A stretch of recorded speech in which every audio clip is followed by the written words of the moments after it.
thank the production unit Loop Media. This seminar will be conducted online and offline. We thank 16 organizations from Hong Kong, mainland, and other overseas media organizations, which are Bloomberg, South China Morning Post, China Daily, CGTN, Chongqing, Tencent Video, Shenzhen Satellite TV, Hong Kong Media. We also thank Hong Kong Coalition, the Facebook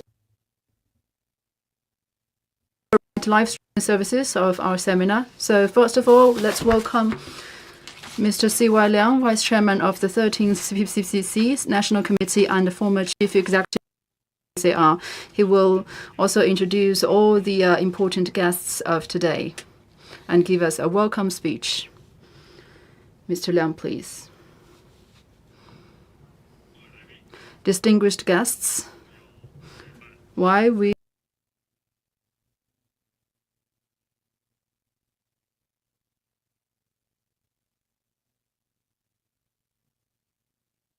through the year 2035 has just been published, and it has opened up our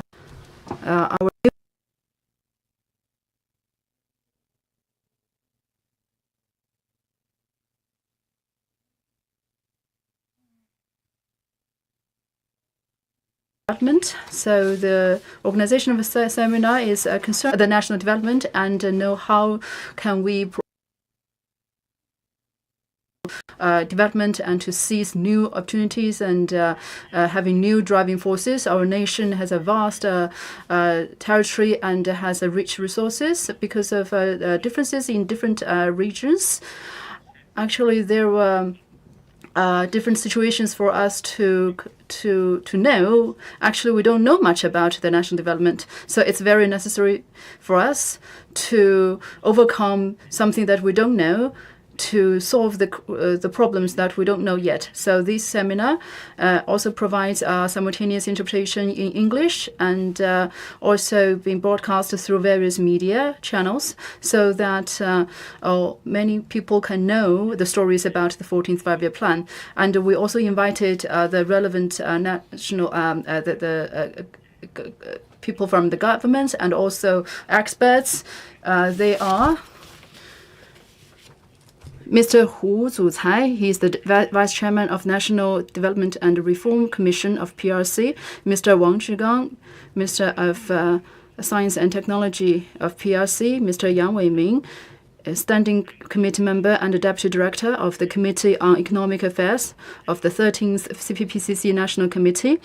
Mr. Xu Ze, he is the President of the Chinese Association of Hong Kong and Macau Studies, and Professor Liu Yuanchun, Vice President of the Renmin University of China. We also invited various experts from finance, trade, and commerce circle to give us various analysis. We have also present Mr. Charles Li, former Chief Executive of Hong Kong Exchange and Clearing Limited, Professor Ni Mingxuan, Provost and Chair Professor of Computer Science and Engineering of Hong Kong UST, Mr. Raymond Yip, former Deputy Executive Director of Hong Kong Trade Development Council, and Ms. Dr. James Wong, Research Director of Bay Area Hong Kong Center. Welcome you all. Thank you, Mr. Leung. So before we start the speech, we invite these guests from online and offline to have a group photo together.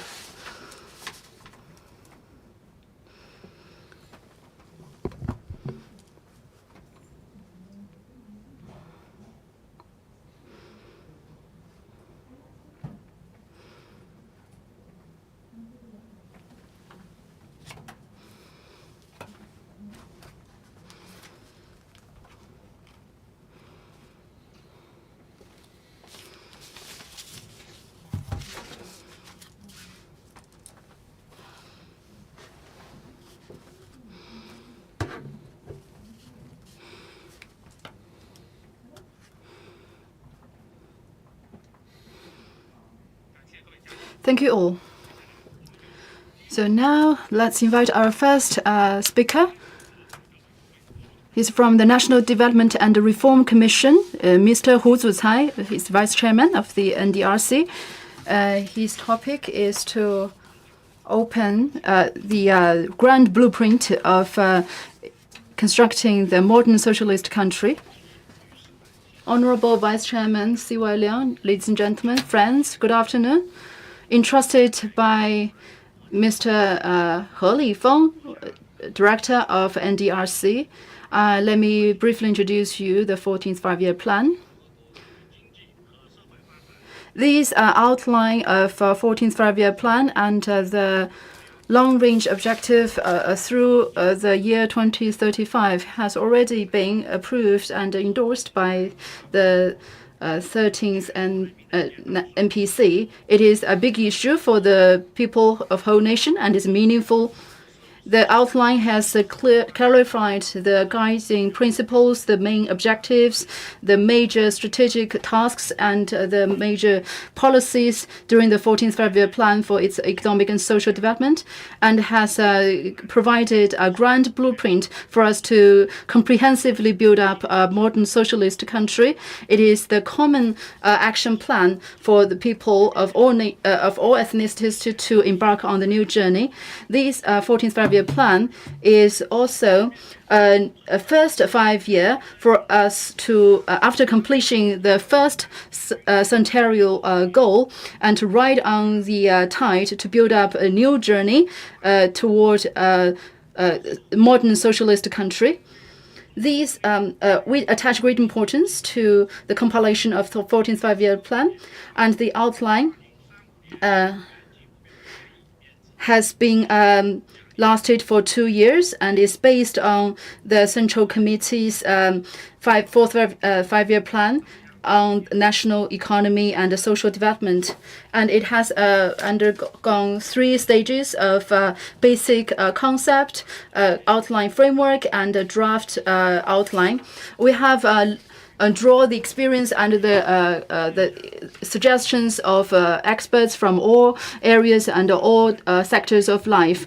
We have also consulted the public, and it has pooled the group wisdom and the experts' opinions and the grassroots experiences. So it is a process that has the spirit of a democracy and has pooled the group wisdom and reflected the scientific policy making. It not only shows the wisdom of the party and also people of all ethnicities, but also highly unified our national determination and the people's willingness. It has 19 articles, and it has 3 blocks mainly. The first is on the environment development, the guiding principle and the main objective. The second is on 17 strategic tasks, and the third is on the guarantee of implementation. So I will introduce the 4 major areas of the outline. First, we should understand the essential meanings of the outline. There are actually 3 priorities and 1 high-quality development. We should uphold high-quality development. The new development stage is actually an accurate judgment of our development milestone. When we embark on the new journey of the modern socialist country construction, we are faced with very profound and complicated changes, both internally and externally, and we are facing with a change that has never seen before for 100 years. So now our country is developing from a middle-income country to a high-income country. So the development has shown a series of new features. So we should establish new goals and tasks according to these new features. The new development philosophies is a guiding principle of our modernized construction. Philosophy should be the basis of our actions. Since the 18th the National Committee of the CPC Party, The philosophy of innovation, coordination, greenness, open and shared growth has already been deeply rooted in people's heart, and it is also a consensus for all parties. So we should realize high quality, more efficient, more sustainable, and a safer development. The new development paradigm is the path of our choice based on our economic situation and economic modernization. We should construct a new dual circulation system of both domestically and internationally, and we should force a very open domestic and international dual circulation. This is a major strategic choice based on our geopolitical and economic environment, and also our competitive advantages. So pushing forward high-quality development is also the theme for our socio-economic development in the coming stages. We are still the largest developing country in the world. Development is our first and top priority. Our major contradictories has already undergone deep changes. So the key issue is focused on the quality of development. So we should put our priority on improving the quality and efficiency of development. Second, we should grasp accurately the target indicators of the 14th five-year plan based on the strategic arrangement of the construction of a modernized socialist country. The outline has outlined the long-range goals through the year 2035 and has put forward the major objectives through 6 aspects. To quantify and these goals, the outline put forward 5 aspects work, namely economic development, innovation drive, welfare of the people, green and ecological development, and the safety, the insurance guarantee. And 20 indicators have been made. This also shows that we will meet the demand of the new development philosophy and to connect with the long-range objectives through the year 2035. And at the same time, we have catered to uncertainties. The plan mainly sets its indicators in very innovative ways compared to the past. Firstly, we have a qualitative expression for targeted economic growth. And we set the target indicator as within an appropriate range. And we would raise those targets annually in light of actual conditions. This is the first time since in 5-year plans. This made full use of the internal external trends of the 14th 5-year plan in order to create major innovations. It shows that GDP is not the be-all, end-all. And it also make sure that the economic growth and the potential economic growth maintains consistent growth. And at the same time, we know that these 5 years, both internally and externally, there are rather great uncertainties. And not setting a quantifiable target is more beneficial towards the proactive and easy dealing with various types of risks. But this does not mean that GDP no longer matters. In our yearly work, we may adjust the yearly GDP growth targets targetedly. And secondly, we choose that the funding we put in terms of social research as a major indicator. And our target is set as annual growth at above 7%, which would be stronger than the 13th 5-year plan period. This shows that we have put modernization as the key part of our entire development. And according to the 7% estimate, by year 2025, our research funding would exceed 3.7 trillion. And on top of the 2.4 trillion basis, that's a 1.3 trillion increase compared to year 2020, which is a great deal of increase. And during the actual work, we try to obtain even better results. And thirdly, there are a lot of welfare issues as indicators. And amongst the 20 major indicators, 7 of them have to do with welfare. It's over 1/3. And it's also the highest proportion in various 5-year plans. These indicators covered income, employment, education, medication, senior citizen care, and child care.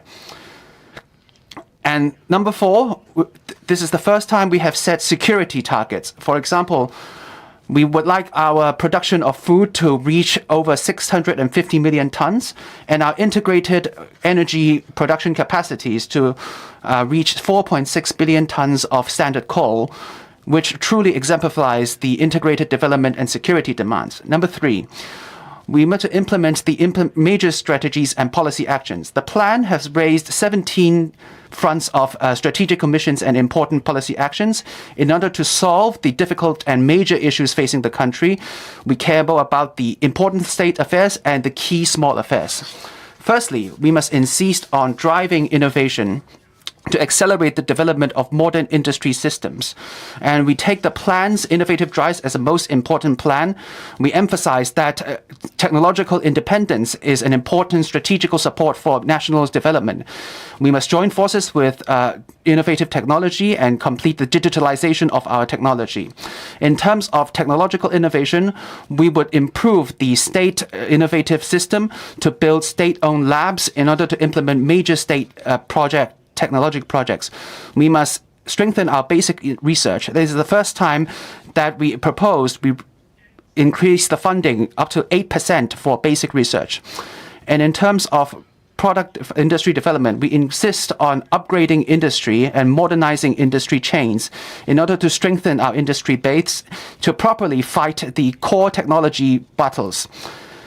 We also push for the upgrade of manufacturing industry such that the strategical new products account for 17% of our GDP. In terms of digitalization, we will build a digital economy, a digital society, a digital government, and strengthen the key applications of innovative digital technologies in order to create the market conditions, in order to create orderly and proper policy environment. Second, we must strengthen our internal market and to build a new development.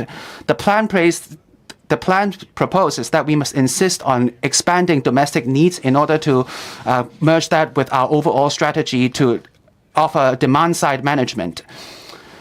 Accelerate the building of this new paradigm. In order to facilitate the internal domestic circulation, we will go through allocation, distribution, and consumption in order to break through the obstacles prevalent in the market economy to facilitate the healthy circulation of domestic economy. And around that international and domestic dual circulation, we would increase the amount of quality imports and increase the quality of our exports. And we attract more foreign investment, and we protect and facilitate foreign investments in order to support foreign investment, strengthen their high-end manufacturing, high-end tech, and traditional manufacturing industries. We must expand the investment space in order to facilitate new infrastructure which will benefit livelihood issues, and after adjusting the structure which will adjust to the urbanization and the waterworks of our nation. Thirdly, we must facilitate the 5 major strategies of urban and rural area cooperation. We must propose a high-quality development of state-owned land and support the entire system. We must think about how to implement our rural strategy in order to increase the agricultural quality, efficiency, and competitiveness, in order to implement our rural building actions, in order to combine rural and urban areas organically and healthily, and to make sure that the agricultural population can move to urbanization in order to strengthen the group of cities and the city metropolitan area, and gradually increase the level of management for city management, such that the urban area, the farmland area, and the ecosystem area, the 3 major areas, all work in coordination. And we must push for the Beijing-Tianjin-Hebei Green Movement and the Changjiang Economic Area Green Development in order to proactively ensure the construction of the Greater Bay Area in order to make sure that the Yellow River ecosystem is properly protected and sees quality development. We continue to implement our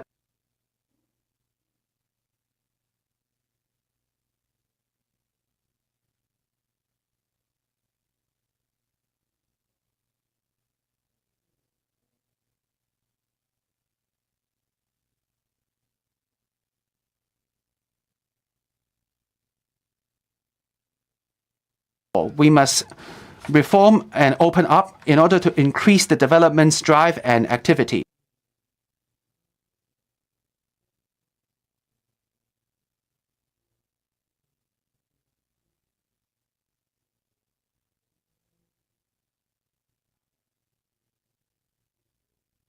In a wider region, in many more areas, and a deeper opening up.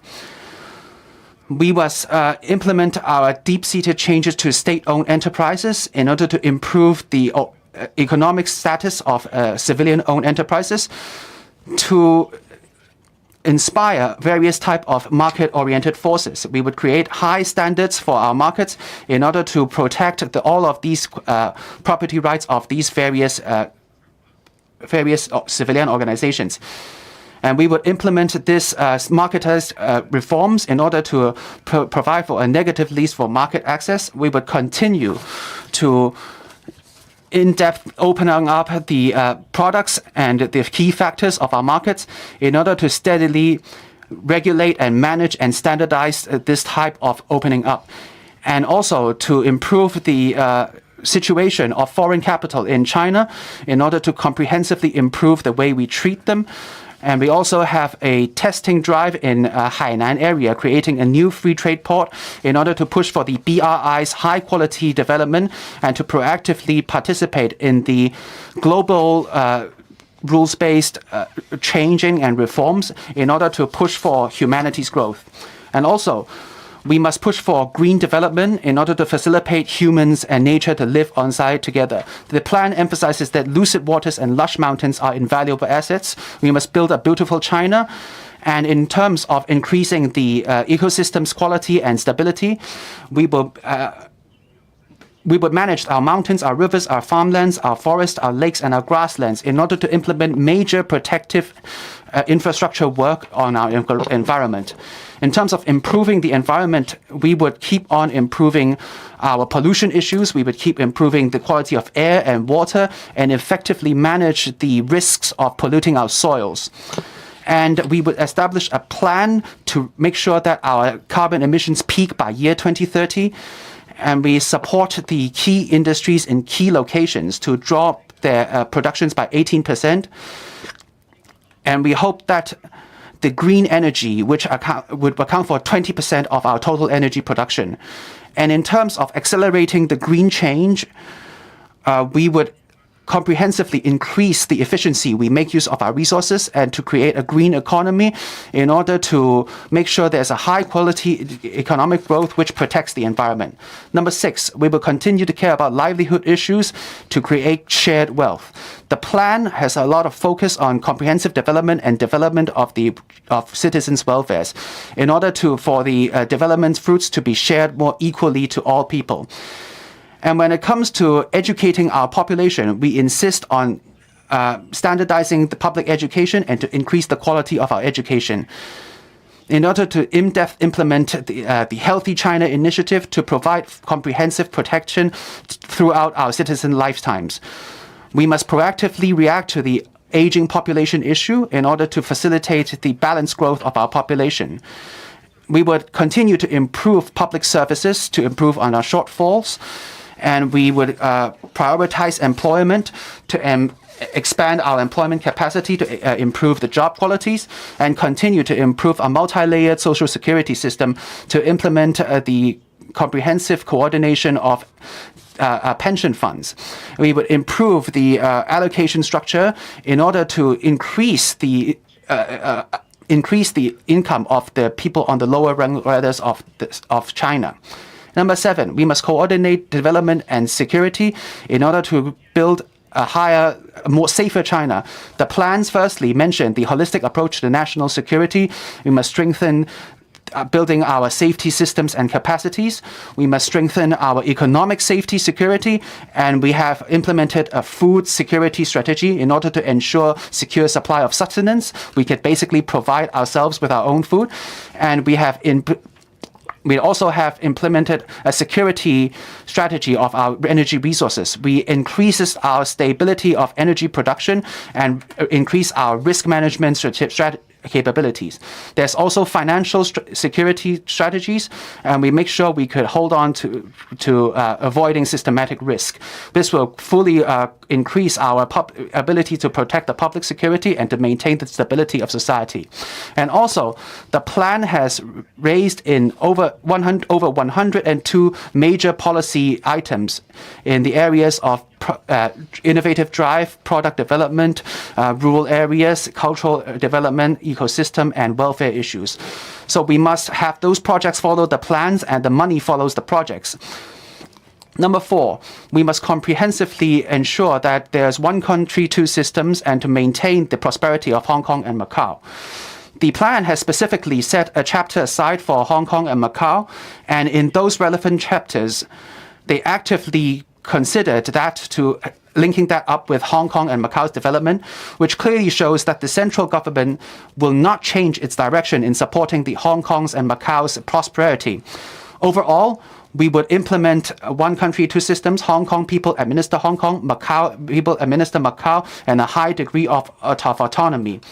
We insist on governing Hong Kong according to the law, to protect the constitution, to protect the basic law in order to establish the constitutional order, to establish the central party's comprehensive governing powers on the Hong Kong SAR, to implement the laws and enforcement mechanisms which maintain and protect public national security and national sovereignty, in order to avoid and guard against and deter external forces' interference in Hong Kong and Macau affairs. From the perspective of Hong Kong's prosperity, on the one hand, we consolidate Hong Kong's advantages, we increase their role as a hub of finance, of ports, of trading and international aviation, and we strengthen their position as an offshore renminbi hub and an international asset management hub, and also its functionality as a risk management hub. We support the construction of an international innovative technology hub, an Asian region international law arbitration and conflict resolution service, and also the regional IP trade center. We support the Hong Kong service industry to develop to a high added value and high end direction, and we support Hong Kong's development into a China and foreign cultural and art exchange center. On the other hand, we also support Hong Kong's integration into national development, especially the Greater Bay Area. I'd also deepen the trade and innovation cooperation between mainland and Hong Kong, and to deepen and further expand the financial connection with mainland and Hong Kong. And we should also emphasize on the high quality development of the cooperative platform between the two sides. We also should provide convenience services to Hong Kong people to live in mainland, and to provide supportive policies and measures for them to live well in mainland. Also, we should enhance their the patriotic system and their national consciousness to build up the great future. The blueprint has already been made. Our mission has driven us to fight constantly. We believe that under the leadership of President Xi Jinping and also the Central Party Committee and the concerted efforts of people of our nation, our blueprint will turn into beautiful reality. We welcome all circles of life in Hong Kong to grasp the opportunity and to play their strength and to participate in the implementation of the outline. Thank you very much. Thank you, Mr. Hu. So let's watch the video given by Minister of Science and Technology of PRC, Mr. Wang Zhigang. His topic is pursuing innovation-driven development, speeding up technology self-reliance. distinguished Mr. C.Y. Leung, ladies and gentlemen, good afternoon. I'm very happy to attend the seminar today and to introduce the 14th Five-Year Plan and the technology deployment under this five-year plan, and also discuss with you how Hong Kong can find the new opportunities under the 14th Five-Year Plan to grasp the top priorities, to play the strength of Hong Kong and various topics, so that we can have a grand opening and good start of the 14th Five-Year Plan. Hong Kong is the hub of innovation and also a hub of financial services. It has great power in science and technology, and also very good geographic position. In recent years, Hong Kong SAF government has put forward innovation and technology development, and is also exploring the new growth points, and they have reaped very good results in the past years. I also have the opportunity to visit Hong Kong and discuss with Hong Kong SAR government and institutions and peoples from the industry. I also deeply feel that Hong Kong friends has the sense of mission and a sense of responsibility to further develop Hong Kong and integrate into the national development.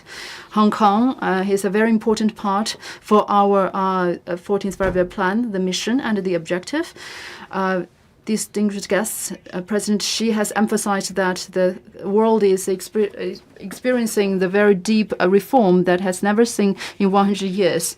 The history and the reality has told us that we should grasp the opportunities of the new reform, and we should find our path and also the method for development.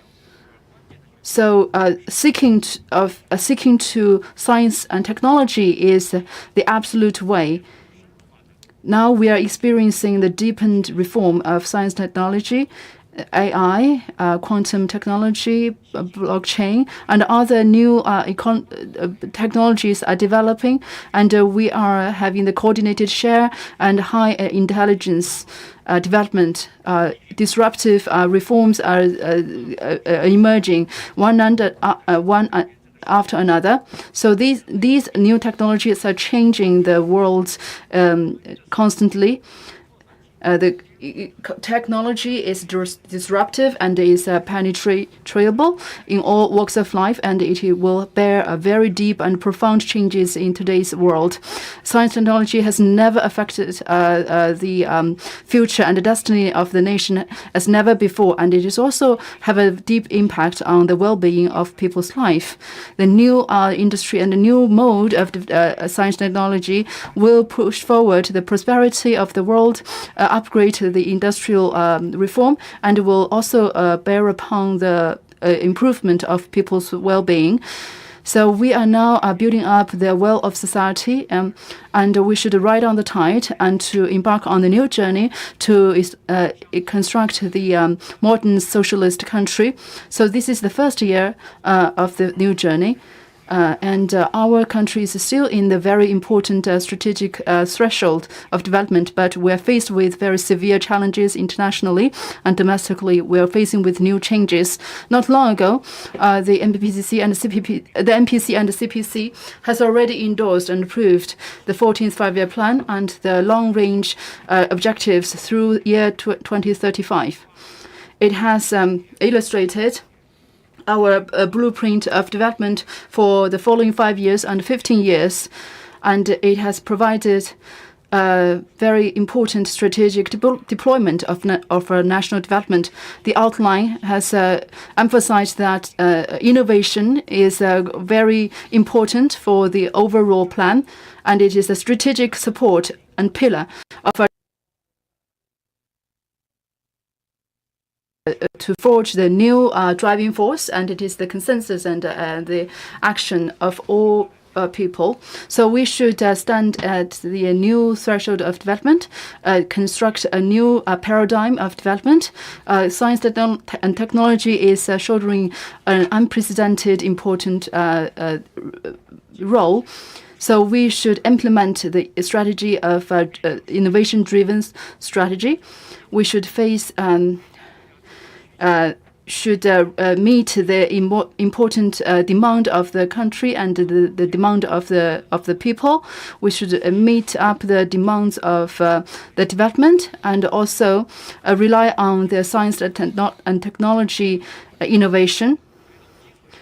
Push forward the primary research and application research, integrate all of them to build up a more efficient and a more open science and technology system. We should not only rely on the human resources, but also rely on the whole comprehensive development of every aspect of the development. We should emphasize on the 8 areas. First, emphasize on the strategic science and technology force, accelerate the development of strategic scientific forces with laboratory in micro and nanoelectric technologies, and establish the modern energy system, establish a group of national laboratories and the key laboratories to have a very efficient laboratory system. We also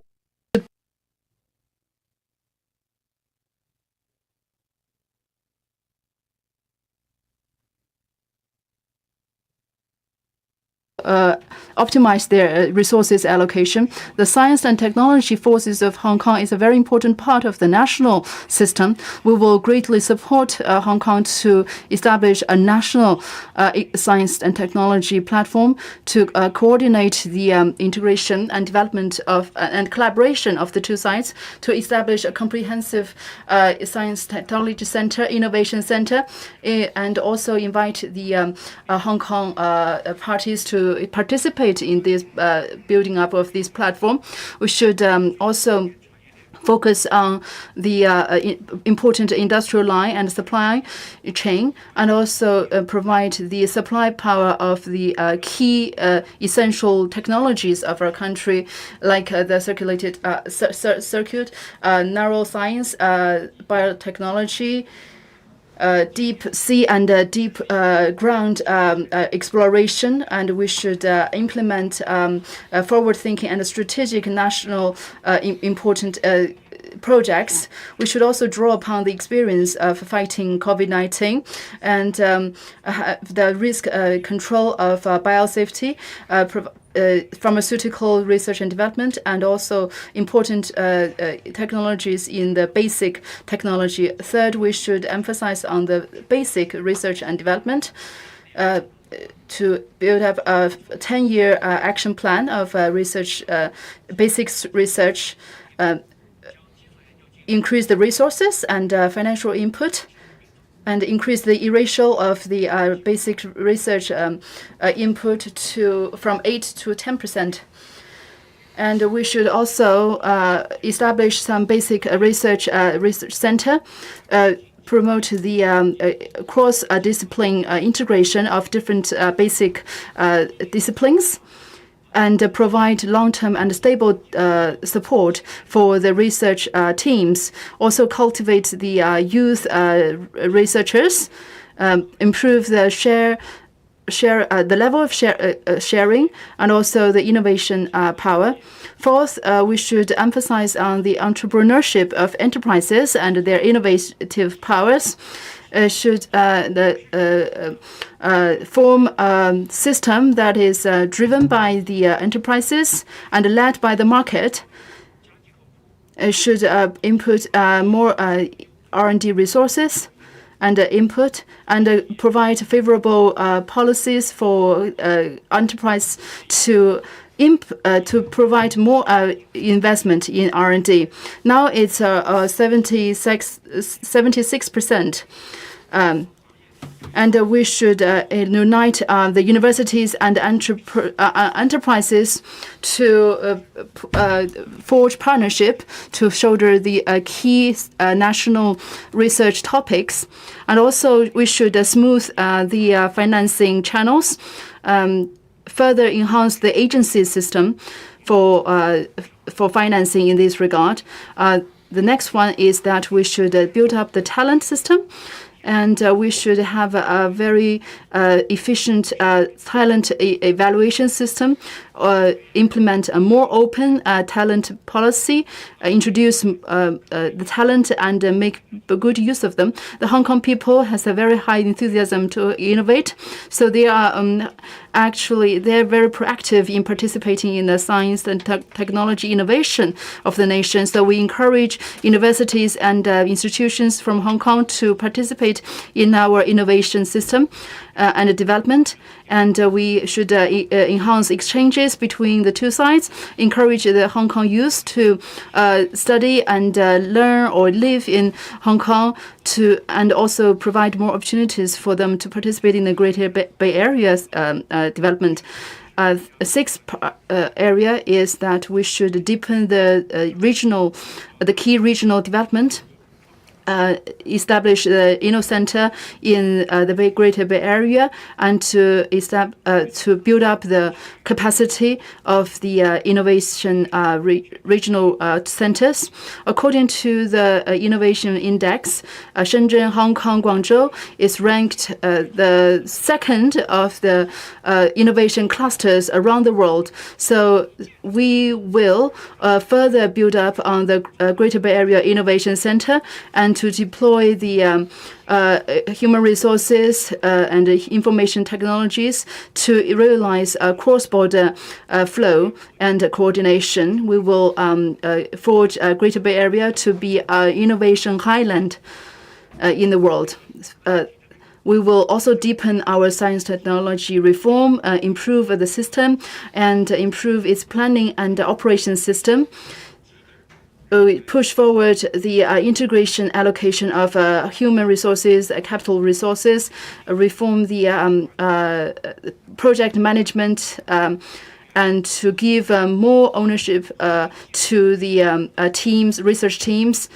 And we also should push for some competing mechanism for people to explore more and to be task-oriented and have classified evaluation systems. We should further improve the evaluation system, give more IP protection, and also to safeguard and to drive more patents in invention. We should also push forward a mutually beneficial international collaboration system, focus on some global issues, and enhance the coordinated collaboration and research R&D of people around the world. And in terms of our research, we should face global scientific research funds and to support them in establishing scientific organizations in our country, and to help us establish our own scientific committee. Hong Kong is naturally open, that's its advantage. We would further expand the central government's funding initiatives to Hong Kong in order to support Hong Kong's scientific organizations and scientists collaborate with the mainland Chinese scientists in order to perform major missions for the state. Hong Kong's scientific capabilities are a major important factor in the state's overall development paradigm.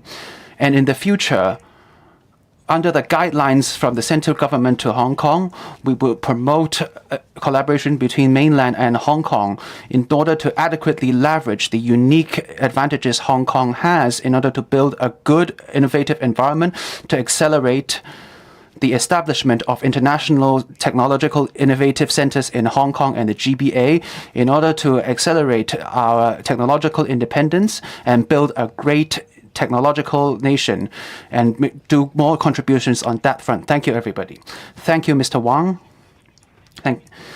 Right now, we would like to invite the Standard Committee member and Deputy Director of the Committee on Economic Affairs of the 13th CPPCC National Community and the former Deputy Director of the Office of the Central Committee for Financial and Economic Affairs. His topic will be Basic Logic of the 14th Five-Year Plan. The Honorable C.Y. Leung, guests, distinguished guests, good evening. I'm very honored to be invited to this seminar of the 14th Five-Year Plan. The previous two speakers have already explained a bit about the 14th Five-Year Plan, and for me, I will talk about the history and the context of the 14th five-year plan. Oh, so in the 19th five-year plan, we passed through this new advice, and it was approved. Then the two are jointly formed, and then we have achieved the 14th five-year plan. There are a total of 8 proposals.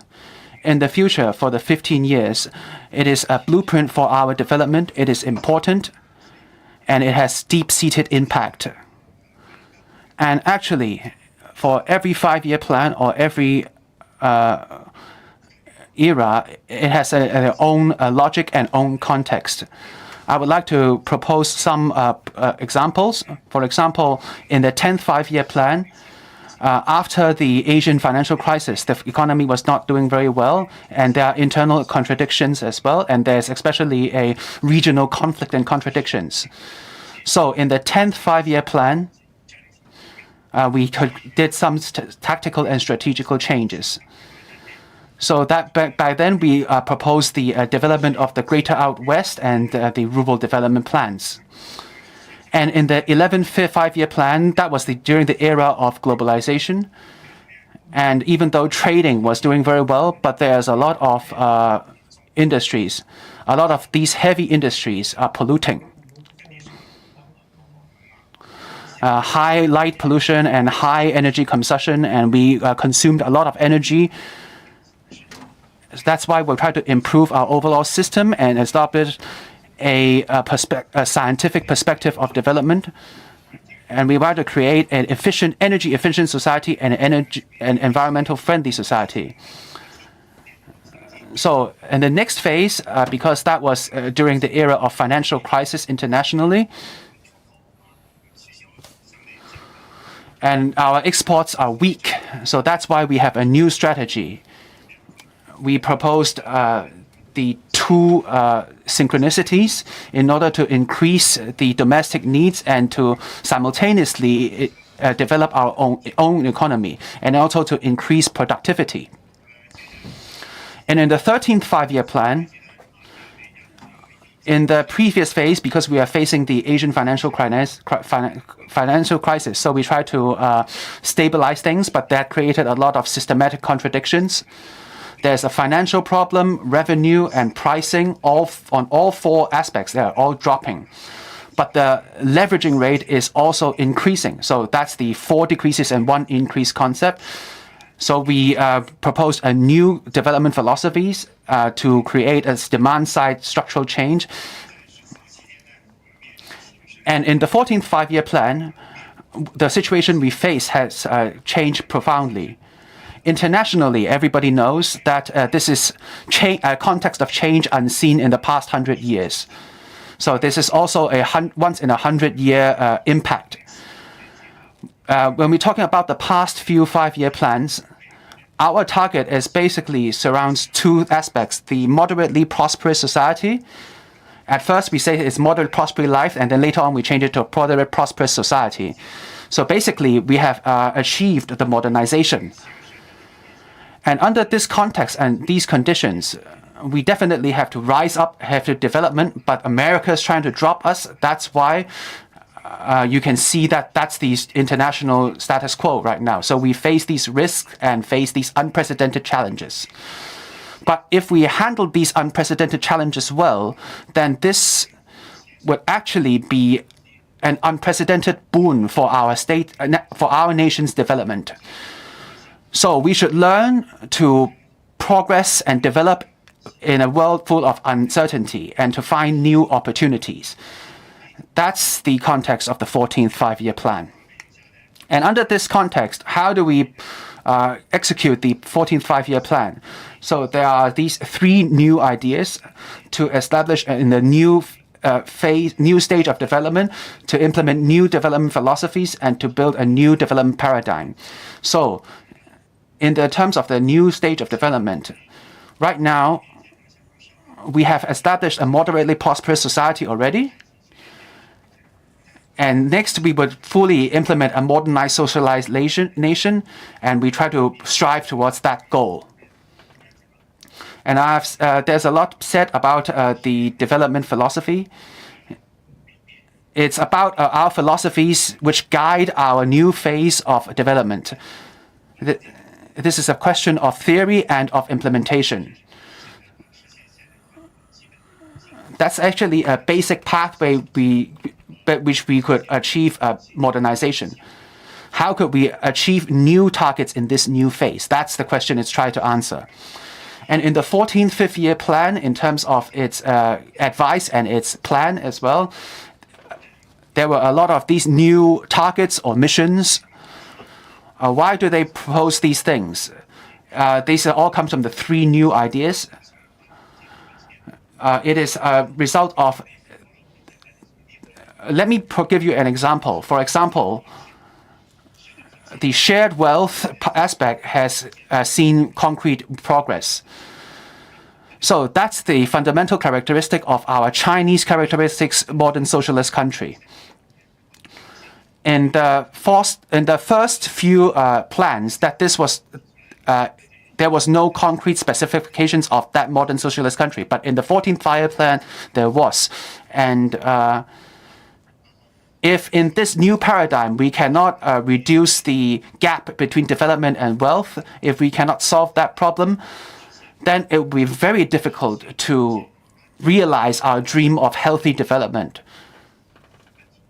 This is, of course, the problem of wealth allocation, of income allocation.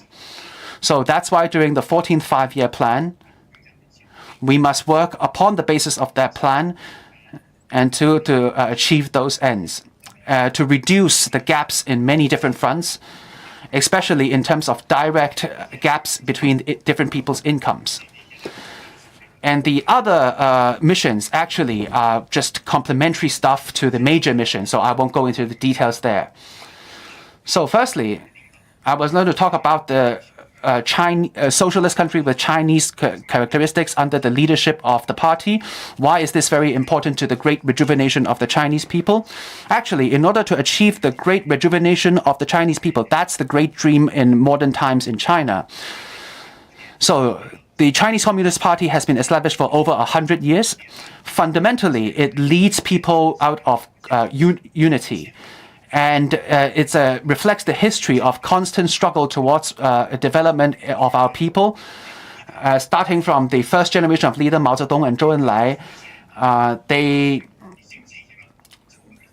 they have already done a lot of very difficult exploration on how to do that. And by now, you can see that there's 3 steps of our development.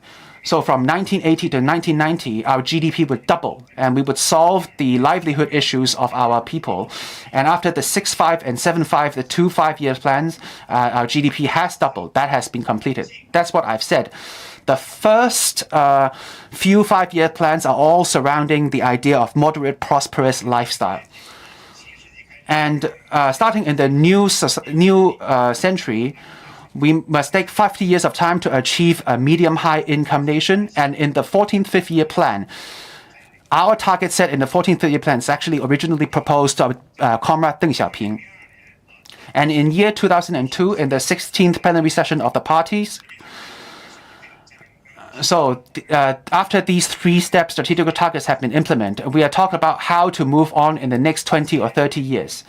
The first 20 years and the second 30 years are in 2 different phases. The first 20 years, we will focus our strength into building a moderately prosperous society in all respects.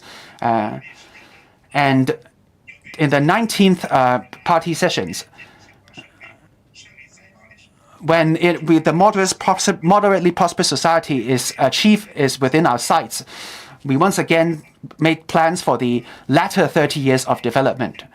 And the latter 30 years is developed into 2 phases, the first 15 years and the latter 15 years. The first half, we have to basically achieve modernization. And then we will use another 15 years into, by mid-22nd century, we will achieve our target of becoming a great nation culturally and militarily and technologically. So that's actually the first 5 years in our second 100-year journey. So in other words, this 14th year plan plans for the beginning of our next 100-year journey, and it sets the tone and the position of our next steps. So Xi Jinping's economic thought, one of the most important aspects was proposed in the 13th fifth-year plan. And it was proposed, it's actually the new development philosophy is a systematic theory. It answers the target, the drive, the methodology, and the path of our development. These are all theoretical and practical questions. It describes the Chinese Communist Party's stance on politics, on values, and on their development. And ever since the 18th party session, Party Secretary Xi Jinping has raised a lot of important psychologies, including strategies and including thoughts. So we must have a people-centric development. GDP is not the be-all, end-all. And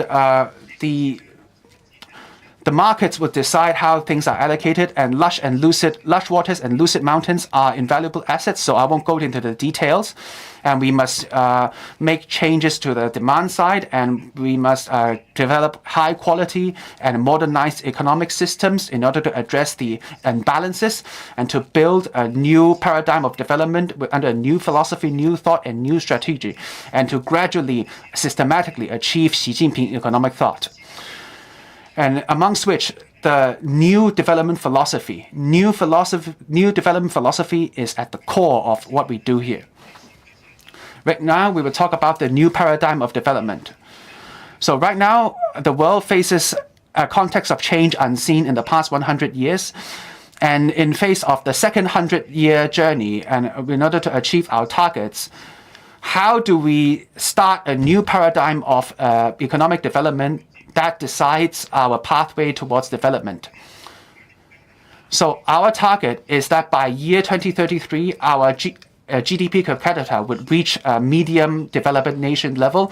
That's an important indicator for basically implementing the modernized version of socialism. So there is a quantified target which we want to achieve by 2035, which is our GDP per capita reaches medium-high levels. So in order to achieve this target, I think our total size of our economy, or GDP per capita, should double by year 2035. In other words, that would be an annual growth of 4.73%. I think that's possible. That depends on industry and planning and but all of these potential conditions for growth, we must convert them into actual growth. We must plan in terms of our internal consumption, our external consumption, our consumption, and our allocation and our technology. We must make plans for production and our space, and both internal and external adjustments and optimizations must be done. If we still hold on to the old paradigm of development, then our economy would succumb to gravity and start sloping downwards.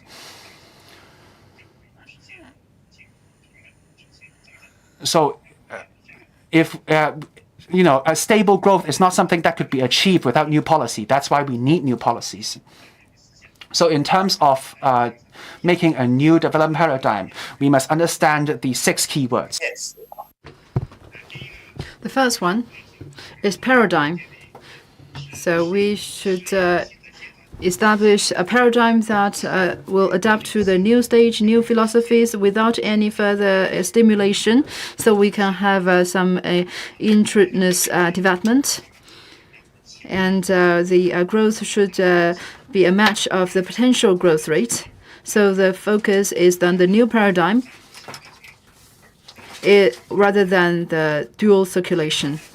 And for circulation, it should have a smooth production, allocation, expenditure, which are the main 3 main areas. And also, should emphasize on production and should coordinate between production and allocation and expenditure. So there will be a circulation between these different factors.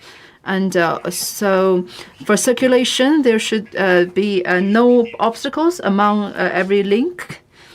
So we should clear all these potential obstacles during the circulation. So this is not simply an issue of logistics or supply chain. So the third part is about opening up. We should promote an open domestic and international dual circulation. So we should continue to be a good world's factory and also the world market. Of course, now we are the important market in the world, but we are not the largest market in the world yet. So the focus is the circulation, dual circulation should be promoting each other rather than single circulation or internal circulation only.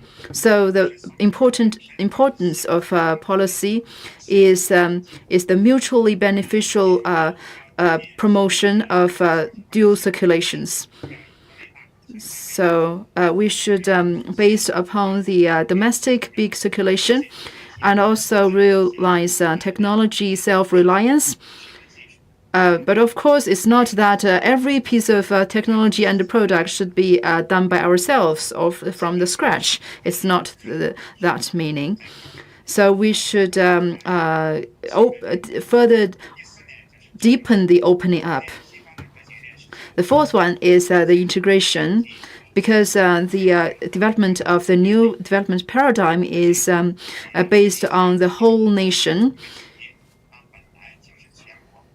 Every single region or industry or enterprise is already an important component of the national development paradigm. So every region should better participate in the new development paradigm. So it doesn't mean that every industry or every enterprise should pursue some fancy or high-end industry. For example, like chips. It's not what we mean. Every region or industry or enterprise should have its own positioning and play its own advantages.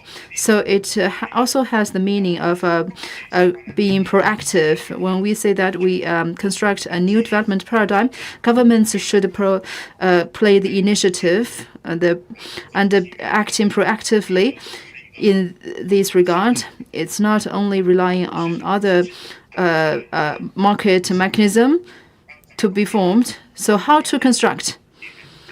The key is on reform. The government should push forward the reform of existing old paradigm. So like the circulation obstacles actually are the attributable to the old system or old mechanism.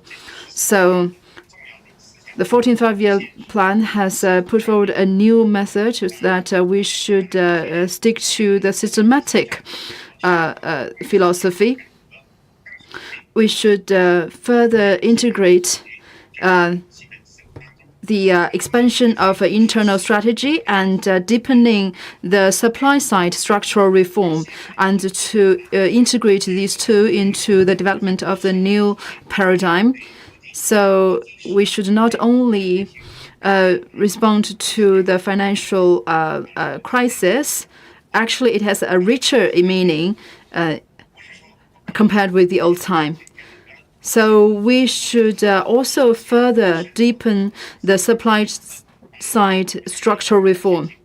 This is very important. We know that the priorities may also have some new changes accordingly. So constructing the new development paradigm has various meanings and priorities. Personally, I think there are 7 aspects. First, cultivate a complete internal demand system, improve the resilience of a supply and demand system. Actually, the supply-demand systems is very resilient now, but still there are some problems. I will not go into details for sake of time. So we should further enhance its resilience of the supply and demand resilient systems. And second, we should expand residents' expenditure and consumption, increase its ratio in the national demand. And the internal demand has played a bigger role in the national economic development. But when we look further, actually the ratio of investment is increasingly much higher than others. So we should focus more on the expansion of residents' expenditure. And rather than only investment, of course, we should improve investment in the meantime. But expenditure is also important. The third is to increase the residents' income and increase its ratio in the national income. Because expenditure is a component of and a result of income. As income increases, the consumption will also follow. So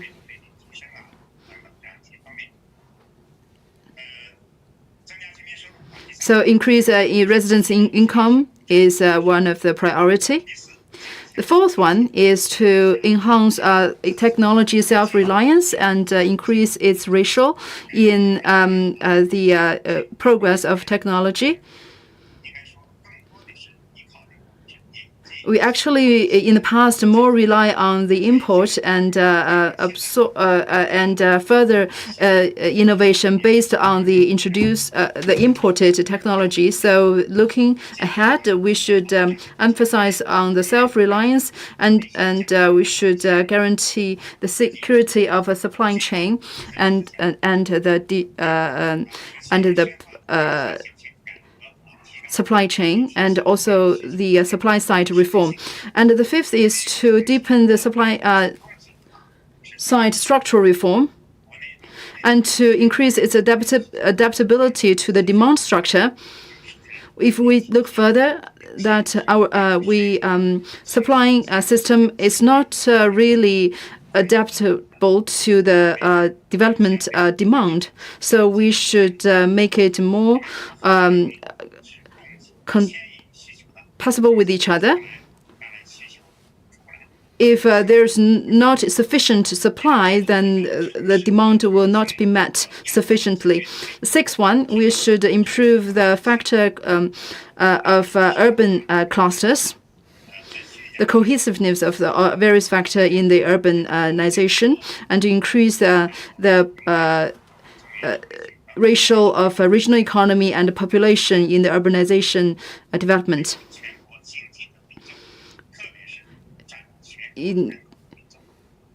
Increase its ratio. We have seen that many urban areas have increased its economy, but the population increase is not developing accordingly. So there is a disparity. And the seventh is to insist upon high-level opening up and to improve the smoothness of internal and the international circulations. We should further improve the strength of the internal big market to make it stronger and to further integrate into the international market and to smoothen the circulation of domestic and international circulations. So for the sake of time, I will not elaborate upon those points. So thank you very much. That's all. Thank you, Director Yang. So next we invite Mr. Xu Ze, President of the Chinese Association of Hong Kong and Macau Studies and the former Deputy Director of the Hong Kong and Macau Affairs Office of the State Council. His topic is opportunities ahead, further integration into Greater Bay Area. Distinguished Mr. C.Y. Leung, distinguished guests, and friends from online and offline, good afternoon. Today, Our Chinese Association of Hong Kong and Macau Studies co-organized the seminar once again with the Hong Kong Coalition and One Country, Two Systems Research Center last November and this January. We conducted seminars on cooperation with Hong Kong and Shenzhen and innovation technology development. We had received very positive responses. So today we have invited officials from central ministries and experts to meet online and offline to further discuss 14th Five-Year Plan and the opportunities for Hong Kong. We believe that it will let you know more about the essence of the 14th Five-Year Plan and to provide clearer blueprint and guidance for Hong Kong to integrate into the national development landscape. And I would like to take this opportunity to talk about some of my personal opinions about how to grasp the opportunity of 14th Five-Year Plan. This outline and the long-range objectives has shown our policy orientation of a future opening of reform and opening up and socio-economic development. It also shows a very good future for us to realize the second centennial goal. This outline and implementation will further push forward high-quality development of our economy and to stabilize the global economy further. Now the world is seeing a change that has never seen for 100 years. There were three aspects of trend and momentum that needs our attention. First, the priority of a global economy has been moving eastern, and also there is a rise of the south and decrease of the north. Second is the rapid development of science and technology. It is both an opportunity and a challenge. Human life has been faced with increasing uncertainties. Third, COVID-19 has brought unprecedented damages that are never seen before, whether it be Cold War or hot wars. So we should reflect upon and explore this important cause and the important topic of the common and shared human unity. And China, in these great changes, is showing a strong resilience and strength culturally and institutionally. We have rapidly controlled the epidemic. Our economy is increasing and is growing against the trend and is showing a very strong momentum. Our whole economy is full of morale. More and more countries emphasize on further collaboration with China. And the UN Conference on Trade and Development has shown new report on the global innovation trend monitor shows that the FDI has decreased by 42% to 859 trillion US, but China's indicator has grown by 4% against the trend. The total volume reached 163 trillion US and has surpassed the US's 134 trillion US for the first time. It has been the country to attract the most amount of FDI and has realized three elevations in terms of volume, growth rate, and ratio globally. Hong Kong has the unique advantage of one country, two systems, and it has the mainland market to back it up. And it has an intimate connection with various global markets. And when the country is implementing the 14th Five-Year Plan and the 2033 long-range targets, we must be able to do a lot. So the most important thing right now is to be confident. And you have to believe in yourself, believe in Hong Kong, and believe in the country. These three beliefs were first proposed by Chairman Xi on the 30th of June in year 2017 when he attended a special banquet in Hong Kong SAR. I think everybody still remembers it well. So these three beliefs that Xi Jinping has mentioned, my understanding is that these three beliefs mean that we have to establish cultural confidence and systematic confidence. Cultural confidence is the basis of our system confidence. And the system confidence is the direct result of cultural confidence. The Chinese people has 5,000 years of history. It nurtured us. It forged us into a great nation and a great people. We constantly strengthen ourselves. We are open and tolerant, and we progress with the times. That's in our cultural DNA, and that has inspired our people to make great contributions to humanity. And it also inspired us to stand up after falling down in order to make progress towards the great dream of great rejuvenation. In terms of the historical issues pertaining to Hong Kong and Macau, we adopted a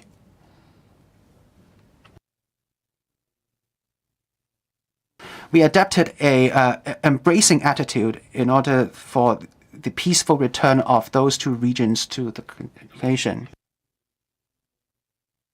We have some technical issues. Please be patient.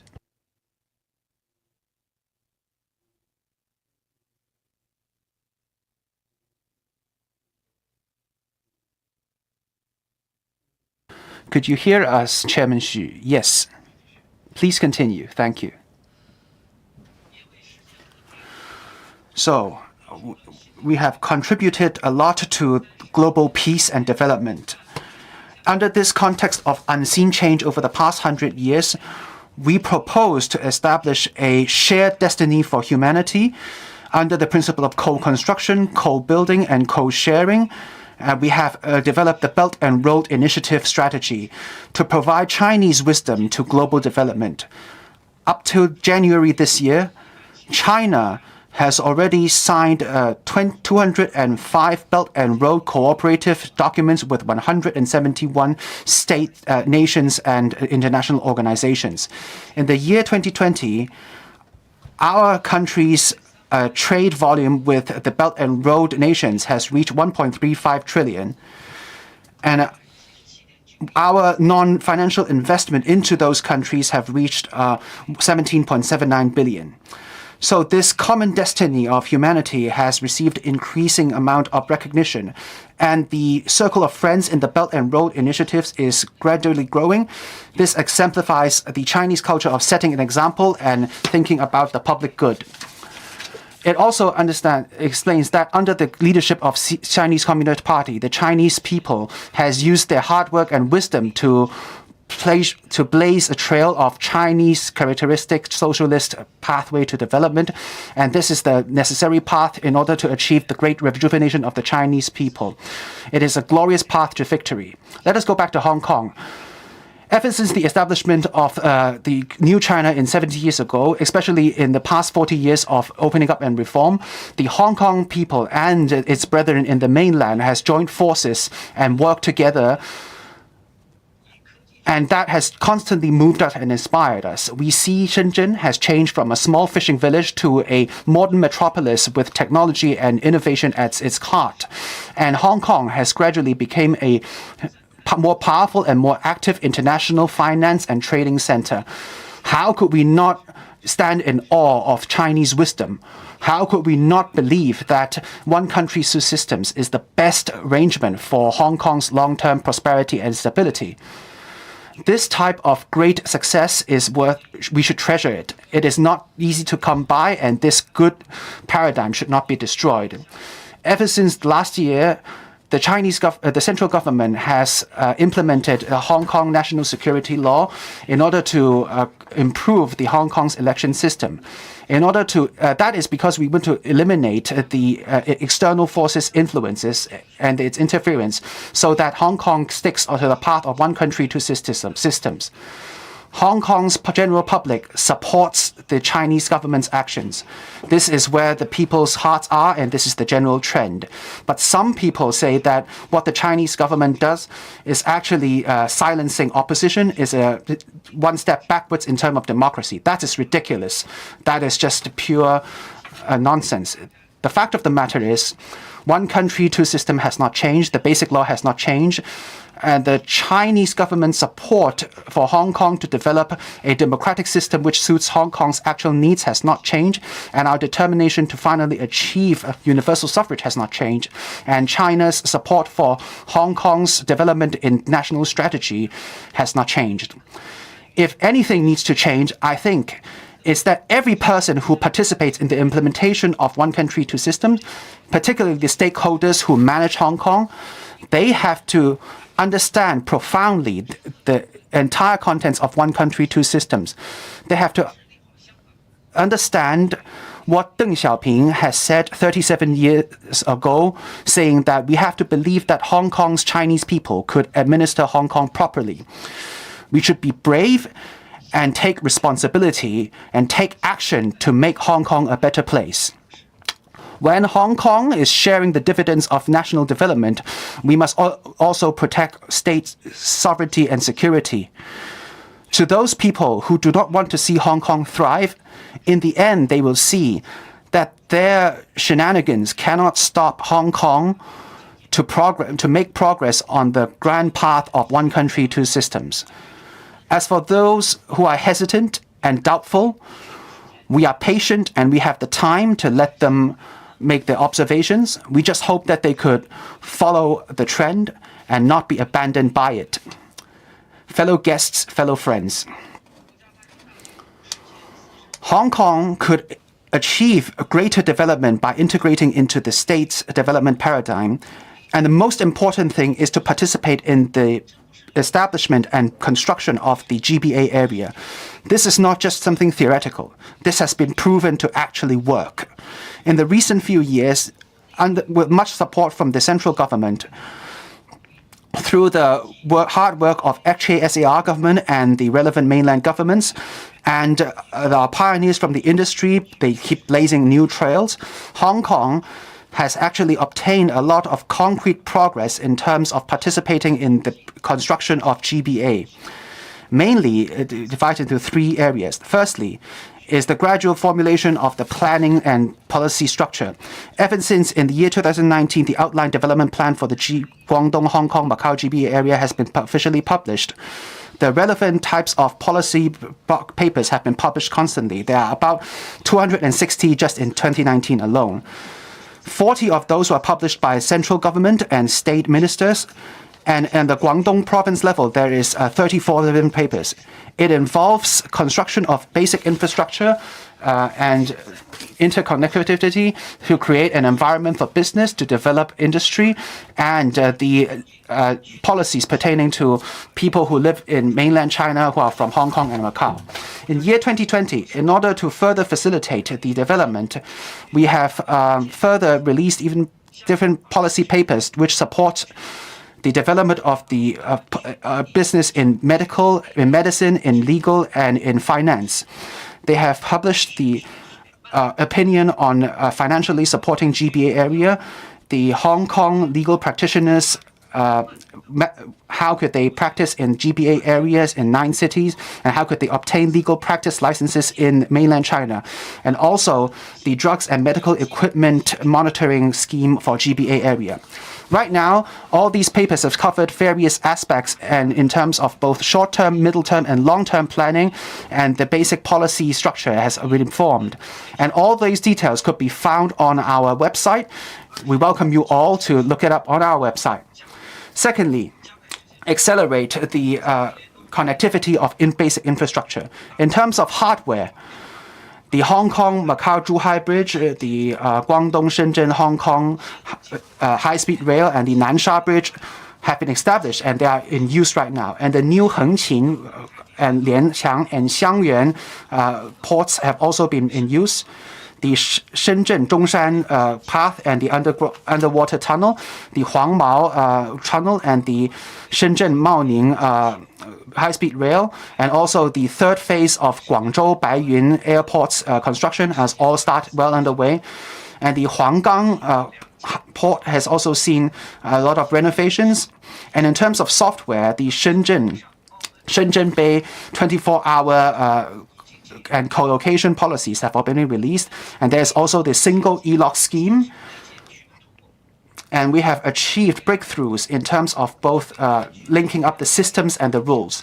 In terms of medicine, the Hong Kong University's Shenzhen School of Medicine has achieved a lot of breakthroughs in many aspects. For example, the medical school has already achieved the mutual recognition of electronic patient records throughout Hong Kong and mainland Chinese region, so that the Hong Kong residents living in Guangdong, they could have medical services and regular checkups, especially for senior citizens. And some of these Hong Kong doctors, they had practiced their craft in Shenzhen as well, and they are gradually being merged into the mainland's medical technical system. Apart from that, there are two key problems which have troubled the collaboration between Hong Kong and mainland China. In other words, drugs registered in Hong Kong cannot be used in mainland, and the mainland's hospitals' standards do not match with international standards. Some of those problems have already been solved. In November of year 2020, the State Department have developed this new development plans for drugs and medical equipment in the GBA area. And this year, in 20th of February, the Shenzhen city has also released a relevant policy paper pertaining to the medical services across borders.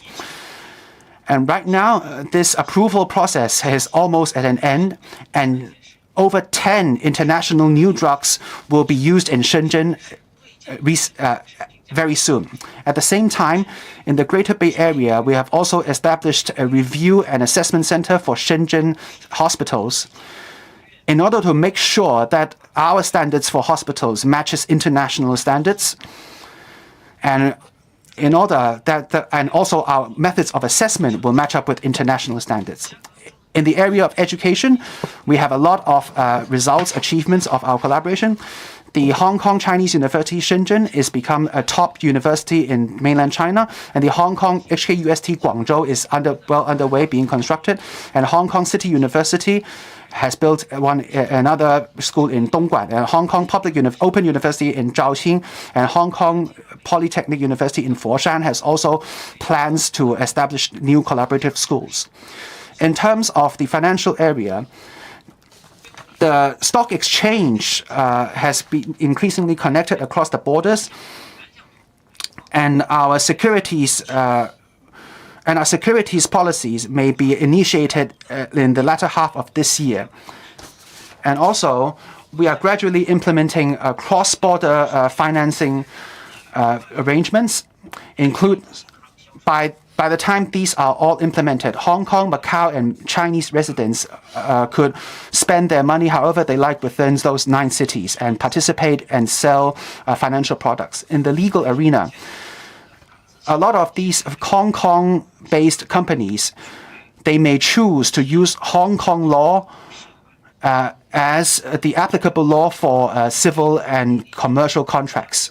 And Hong Kong lawyers who obtain a license to practice in mainland, they may provide legal services in the Greater Bay Area.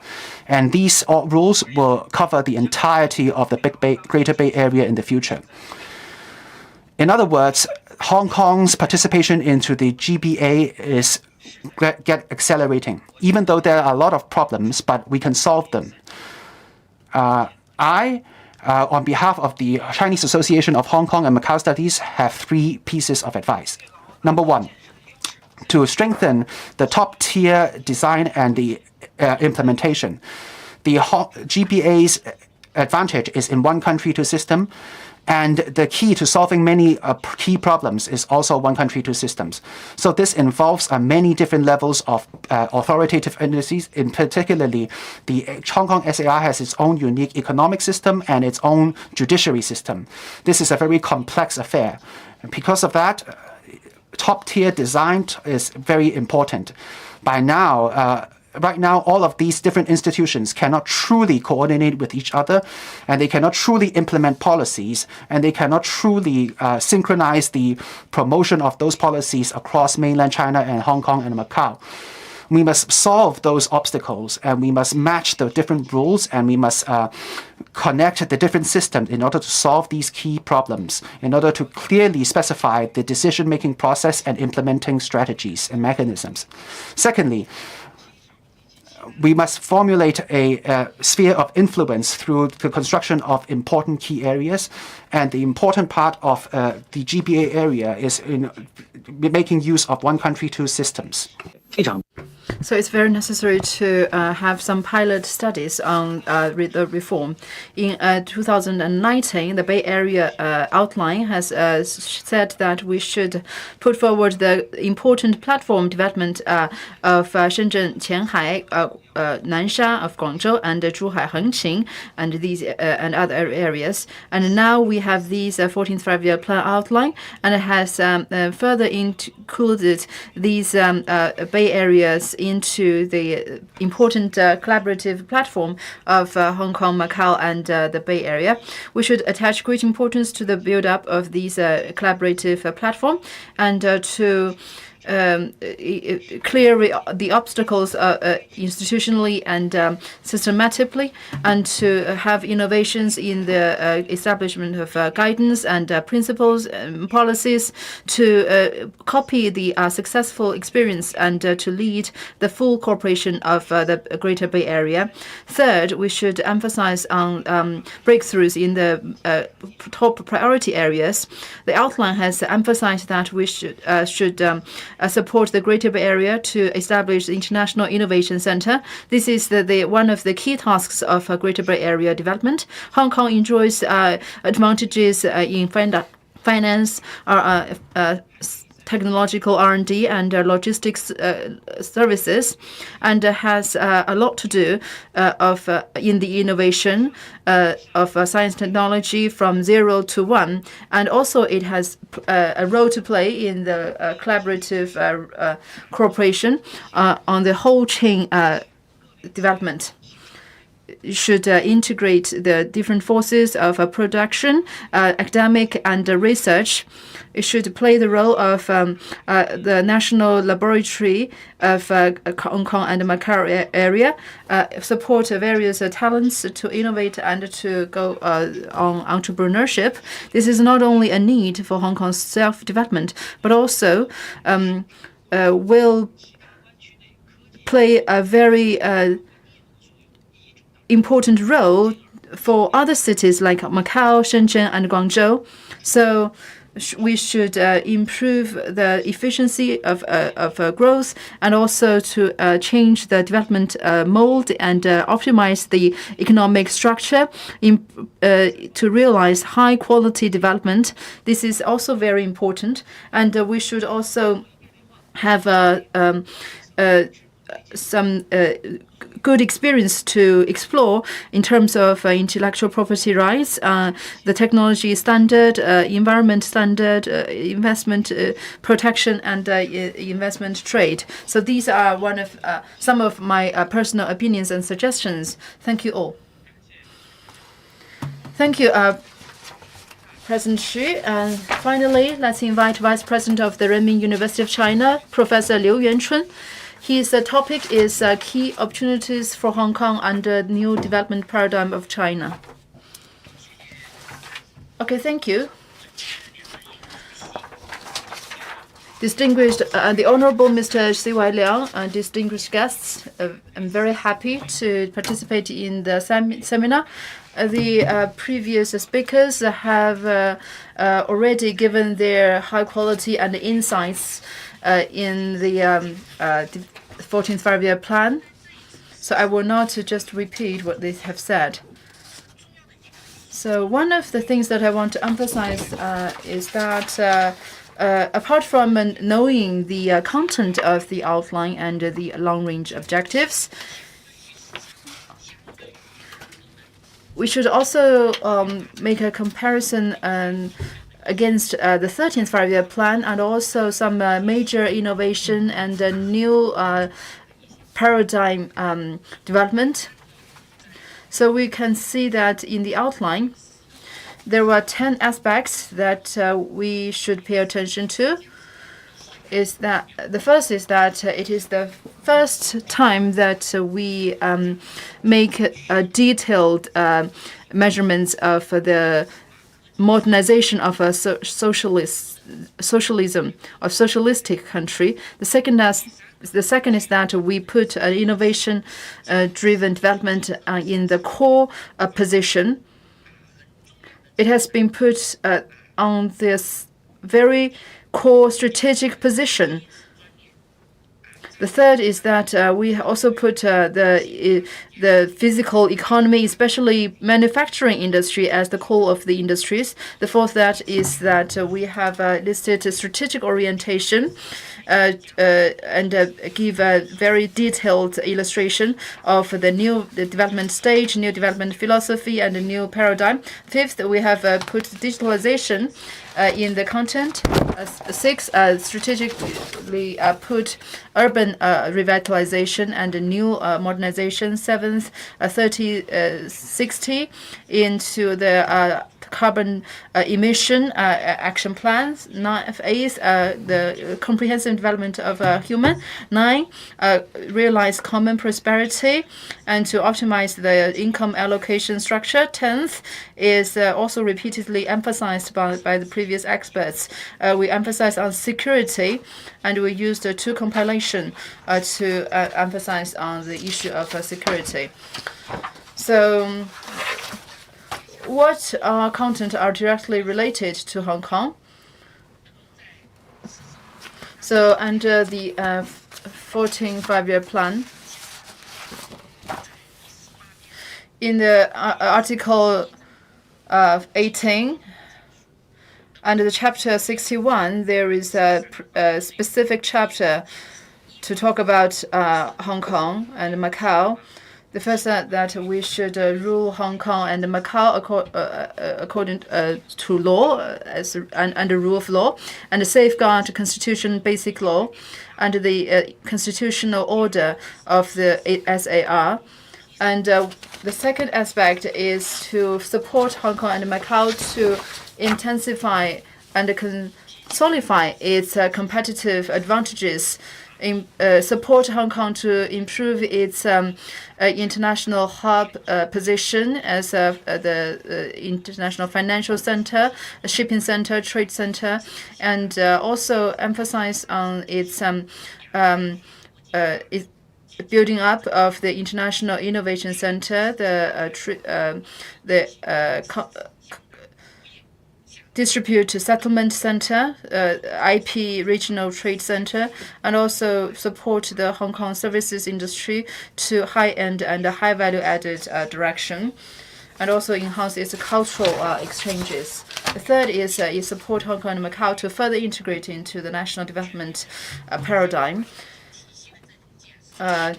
So these, the construction of the comprehensive and modern economic system, Hong Kong and Macau should be more actively participate in this whole process. The landscape, the deployment of the Greater Bay Area should be emphasized. Just now, Chairman Xu has emphasized on this and elaborate on that. And how we compare with the 13th five-year plan in the past 5 years. During our planning,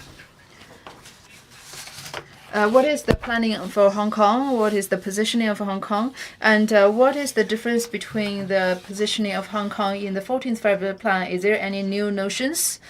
So we can see some new notions.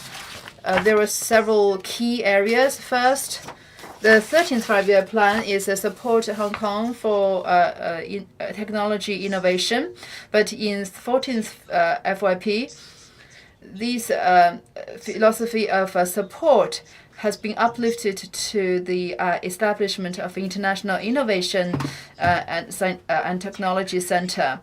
So this is not simply a policy support, but also construction of several important platforms, especially the 4 platforms of in the Greater Bay Area. I also see that these platform construction of Luo Ma Chou, River Bay Area, and use as the venue of the Hong Kong and Shenzhen Innovation and Science Park. And the second the priority area is to intensify the regional IP trading center. So this is compared with the traditional positioning of the three centers, it's actually a further expansion. The third one is to intensify its position as the international cultural exchange center. So these deepening or these intensification in the 14 FYP, we can see a very important bridge that is the further development of the Greater Bay Area. The Greater Bay Area is a very important bridge to connect all of these aspects. And what's more important, under 14 FYP, we stand in a new threshold of development to construct a new development paradigm based on the new development philosophy. So we have some new philosophies of development under the new strategic time. And for Hong Kong, it's for its financial, cultural, or trade, or commercial development, it has a series of bearings. So we can see an important aspect. Hong Kong as a hub, or the connecting point between mainland China and also the international market. So this is a traditional positioning. Actually, it has to be further developed into an integration into the internal circulation of mainland China. It should participate in the dual circulation system of China, and to further enhance its hub position internationally. So this is actually a springboard role. But it is not only simply a springboard role or the connection role. Under the 14 five-year plan, it actually has some new meaning. So it has to be fully integrated into the internal circulation system of mainland China and become a core hub of international circulation and domestic circulation. I think this is a very important deepening and also a transition from the 13th five-year plan. The second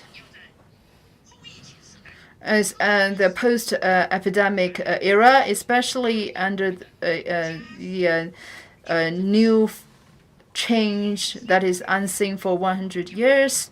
We should have some new adaptations to these new changes, new change to the new globalization and also the new Chinese economic circle and the Asia-Pacific economic circle. There should be some marginal adjustment and strategic reconstructing of the new positioning.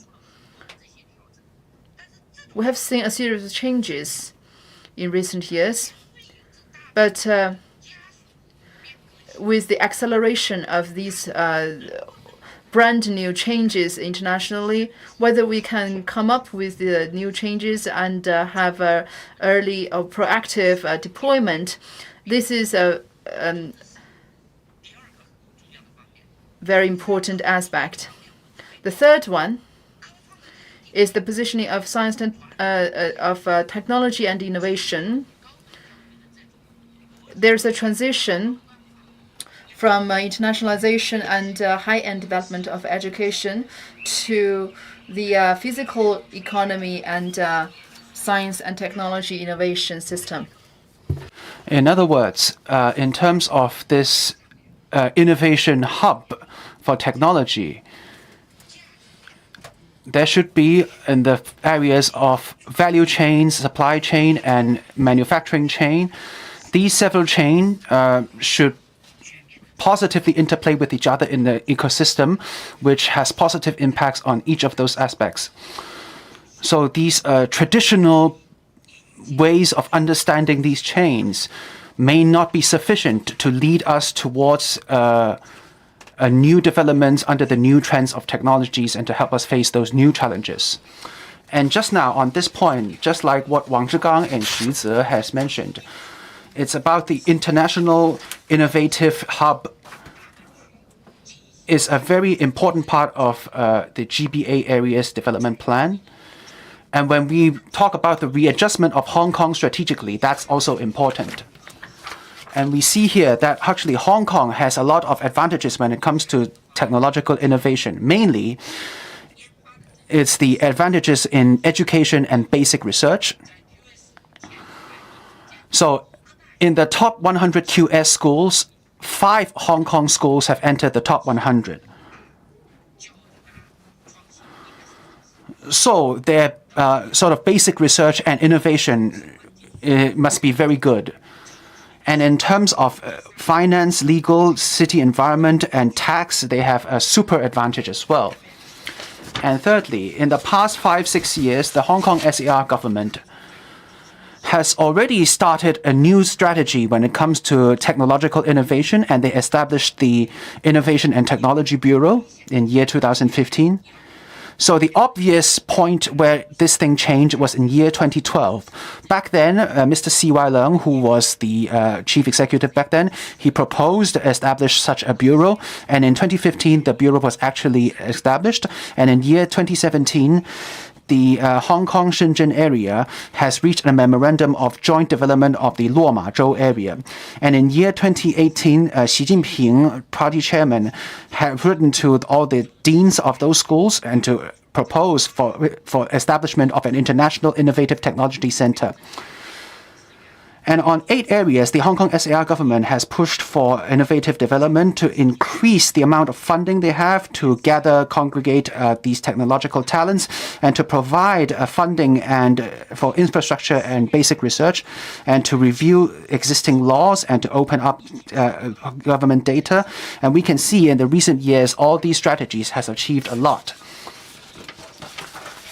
And be it in terms of input and output, there's a lot of increase.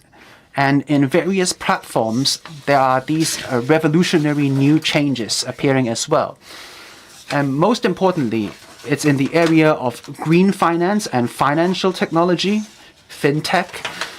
There's also a lot of breakthroughs in those areas as well.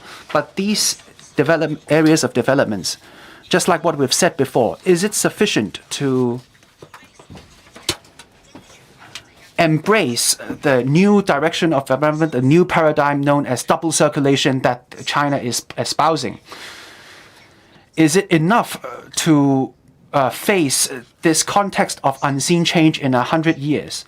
Is it able to face those challenges? Could it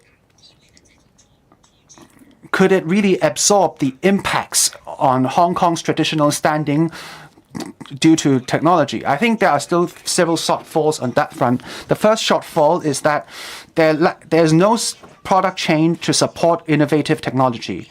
So there are a lot of ideas and theories, but there are no actual application scenarios for that technology. So we can see that Hong Kong has great universities, but they do not have places like Stanford universities where they could truly nurture an entire new area of innovation. And more importantly, in terms of the new paradigm establishing, we need establishing a new paradigm. We need new strategies. We need better basic research, but the basic research has not established a complete chain of research. In other words, theoretical innovation, technological innovation, industry innovation, and market innovation. There's no such chain. And also, we can see that the teachers are treated very well here, but researchers are not treated very well. Research is a very costly affair. People are talking about this. How come Hong Kong never truly became a technological hub? And a lot of people's research suggests that actually it's because of the great bubble we have in the real estate. The cost of living is very high. That, of course, is one of the reasons. But more importantly, I think, firstly, it's the strategical thinking. And the other thing is, in terms of the top-level design, there are problems with the planning itself, because in the area of technological research, we cannot solely rely on market forces. If we do so, then it will definitely face a series of major problems when it enters the market. That's why it needs the government's intervention. And number 4, we can see that the expenditure for technological research is insufficient. In year 2018, the HKSAR government's expenditure for technological research accounts for 0.85% of total GDP. So the entire output is just roughly 25.4 billion Hong Kong dollars. I think people would know at the same time, Shenzhen's expenditure is 100 billion. It's actually 4 times compared with Hong Kong's input. So Shenzhen's research budget is 4.2% of its GDP. So here we see that Hong Kong not only is not putting enough into its research, and it also exhibits structural problems. Because over the past few years, in the area of higher education and government expenditure, actually that accounts for 60% of their finances. And as for the market share is only 40% compared to the public sector's share of 60%. If you contrast that with Shenzhen, the expenditure for corporations in Shenzhen accounts for 97% of the total expenditure. So these factors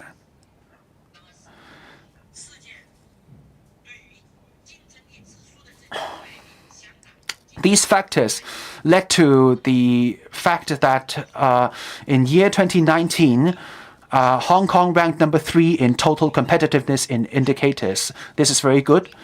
But in terms of innovation, Hong Kong ranks quite low in 26.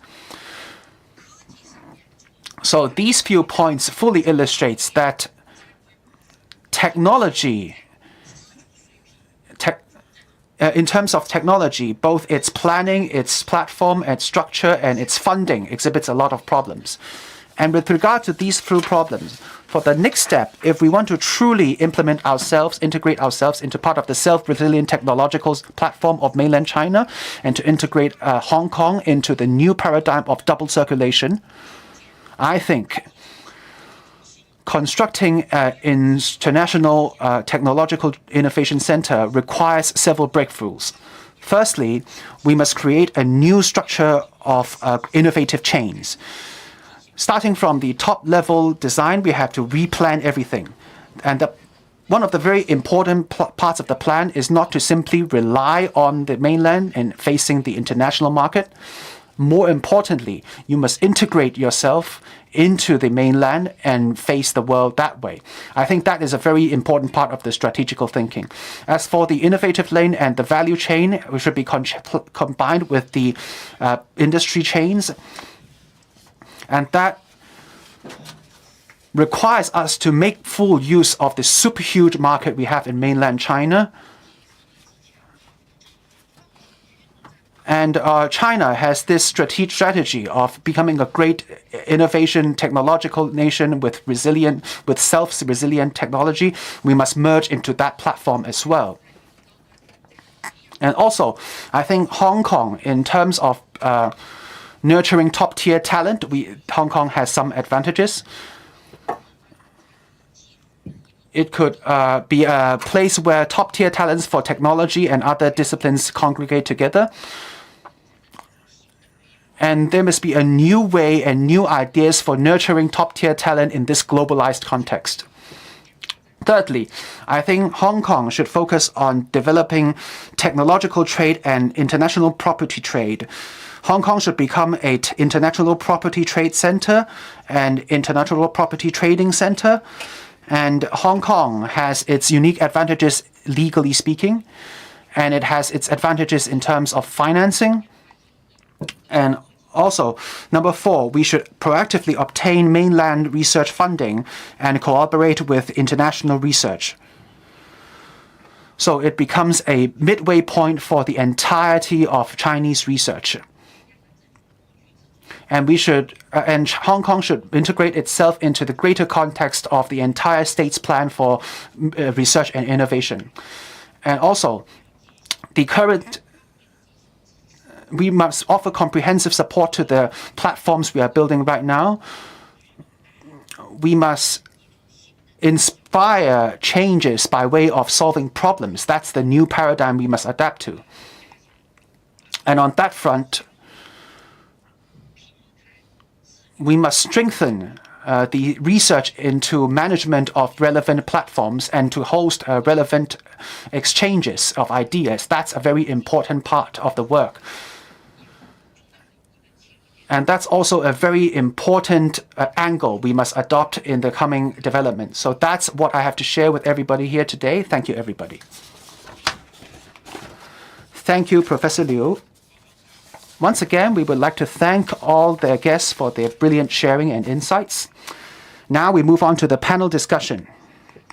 Let us listen to the guests, both online and offline, on how Hong Kong should seize the opportunity of the 14th Five-Year Plan. Next, I hand the floor over to the Honorable Mr. Leung Chun-ying. Thank you. So, after the in-depth, insightful sharing from our guests, now we move on to panel discussion. In the discussion on our panel, we have four people online and 3 people offline. No matter both online and offline, I want you to actively participate in the discussion. So firstly, I have Professor Ni. Thank you. A lot of our guests talked about the 14th Five-Year Plan, particularly Mr. Hu Zucai. He says that the world is changing and technology innovation is a must. And Mr. Wang Zhigang has also detailed out the technological development and its path, and to talk about how Hong Kong could integrate itself into the state's own planning for innovation. And a lot of top subjects are already covered by our guests. And mainly, innovation and technology is about having the right people. People and talents are the primary resource of innovation. So I want to say 3 things. Firstly, does Hong Kong have a good soil for nurturing these technological talents?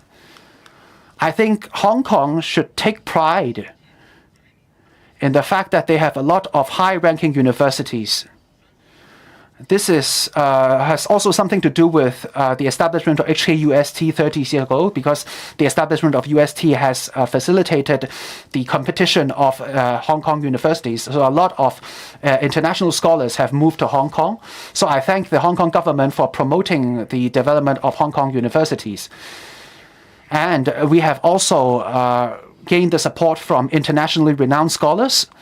And there are a lot of internationally renowned scholars coming here to Hong Kong to teach, and they have taught a lot of talented graduates. But have these talented people actually created more value for Hong Kong? Let me give you an example. 10 years ago, the top graduates in Hong Kong, they would all move overseas to do their PhD degrees. And over the past few years, a lot of people want to innovate. They want to start up a new company. But in the end, they all move back to the mainland for that. That's the first point. Secondly, we have also a lot of brilliant PhD candidates.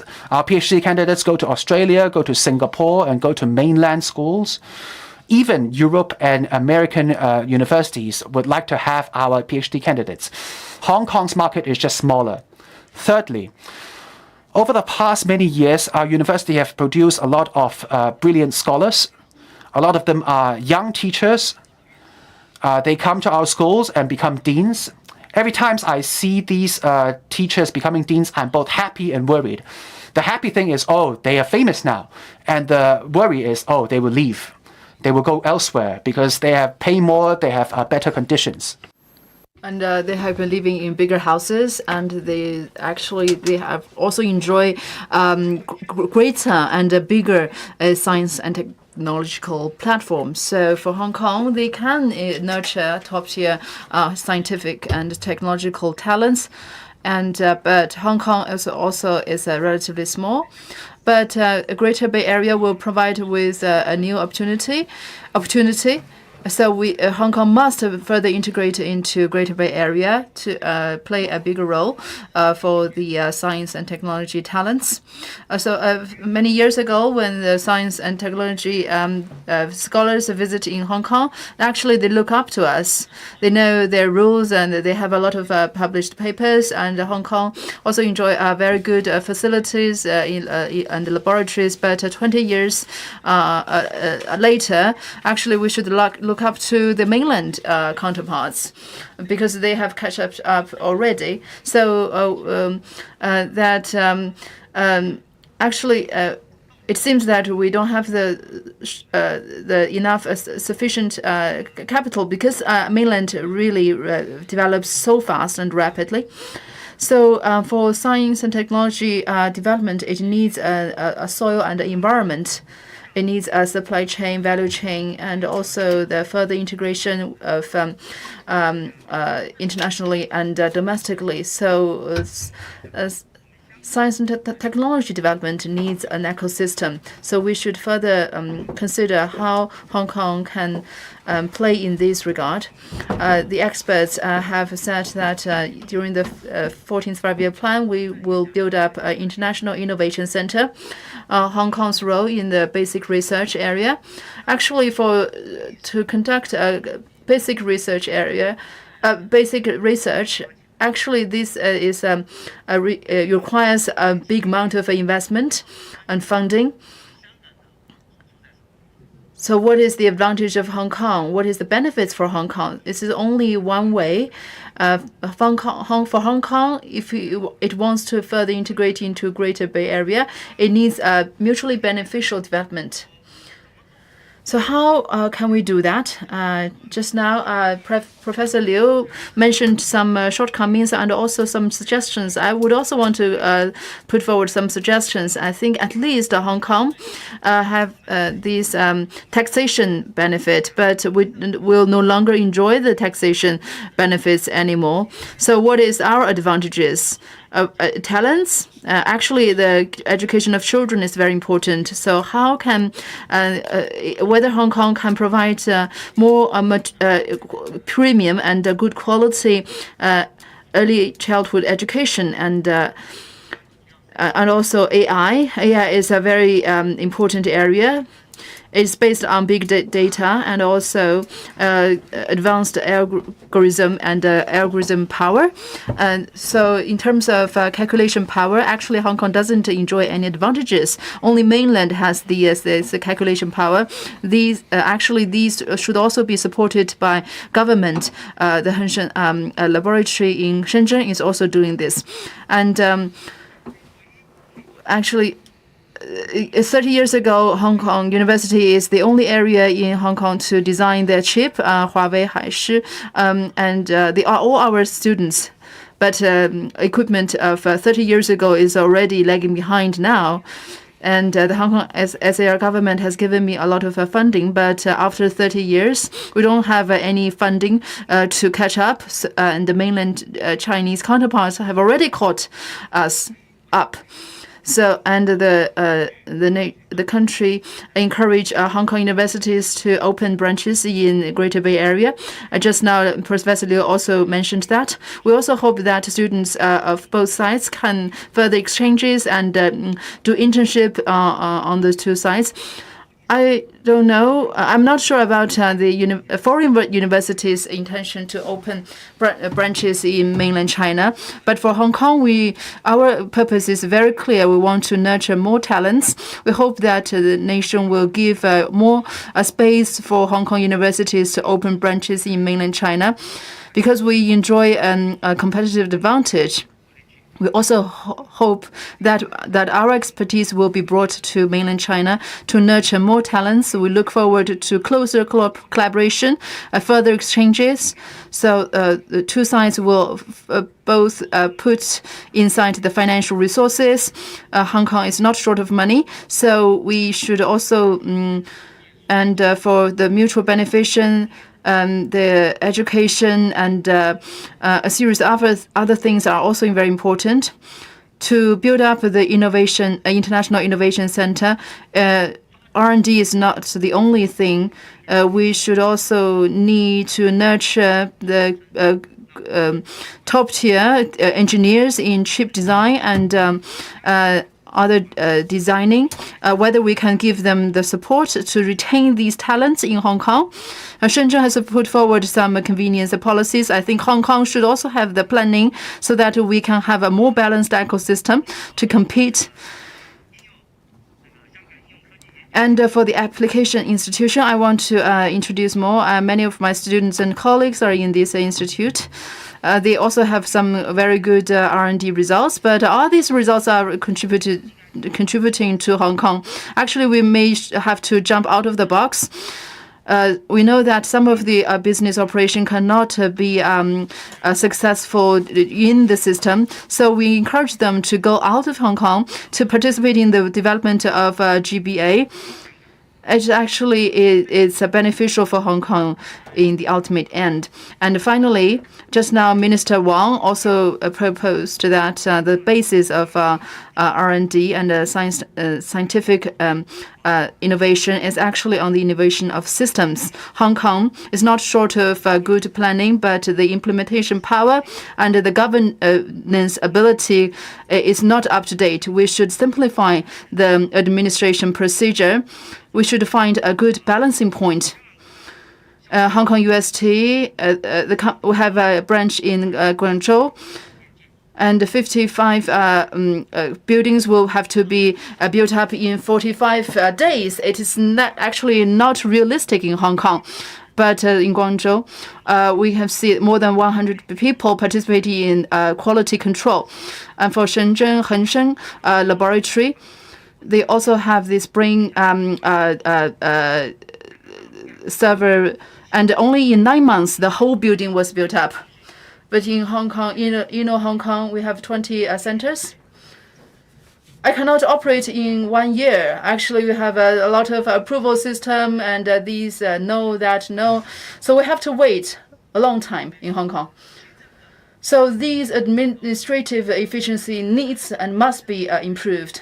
And Hong Kong SAR government has that they will put $2 billion Hong Kong dollars to attract talents to Hong Kong. I haven't seen the detailed plan yet. I know the traditional way of Hong Kong.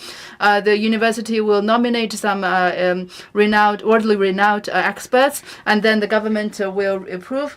Maybe, I think, you cannot hire them in the end. I think this is the wrong way. Hong Kong as a government should believe in the Hong Kong universities, because we are worldly top universities.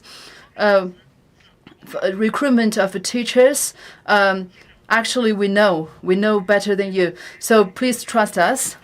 Give us more efficiency and shorter time. We don't want to wait for the Hong Kong government to get the approval, because we are top-ranking universities. We know how to do good education and to recruit the top-tier teachers. So, Hong Kong is a very good project. We hope that our results will be implemented. And during the process, the approval system, actually there's some problem. We must need the international universities experts to participate. Actually, to get Hong Kong, we must invite the foreign experts. Actually, it is we that do all these all this work, but we don't need the experts to do evaluation. Why not we invite the mainland experts? Actually, they are very competitive and they are no less worse than us. So government should be confident in our university and in our own talent.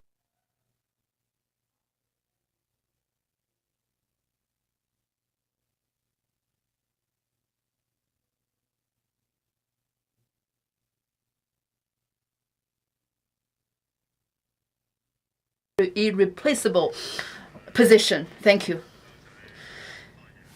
Professor Ni actually has made all the problems very, very accurate.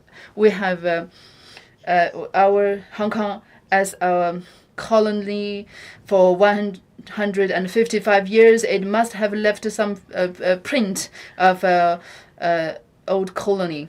So about the problem of brain drain, the talents that we have nurtured go to foreign countries and other areas. But what's more worrisome is that some better and younger science talents transfer their industry. So what they learn actually is not what they do in the end. Actually, this is a great loss, because once they transfer to the industry, their track, it is not reversible. So how can we retain these talents in Hong Kong, but also retain in the science and technology industry is more important. And apart from that, Professor Ni also mentioned some shortcomings of Hong Kong, especially Professor Liu also mentioned during my tenancy as a chief executive, I proposed establishment of the Innovation Bureau. It lasted a very long time, because once I proposed that we should establish an innovation bureau, actually during the legislative council actually said no. They just shut down this notion. So 2 years has passed when the notion is finally put into implementation. Because today, the Standing Committee of the National People's Congress has put forward, has just endorsed a new election system.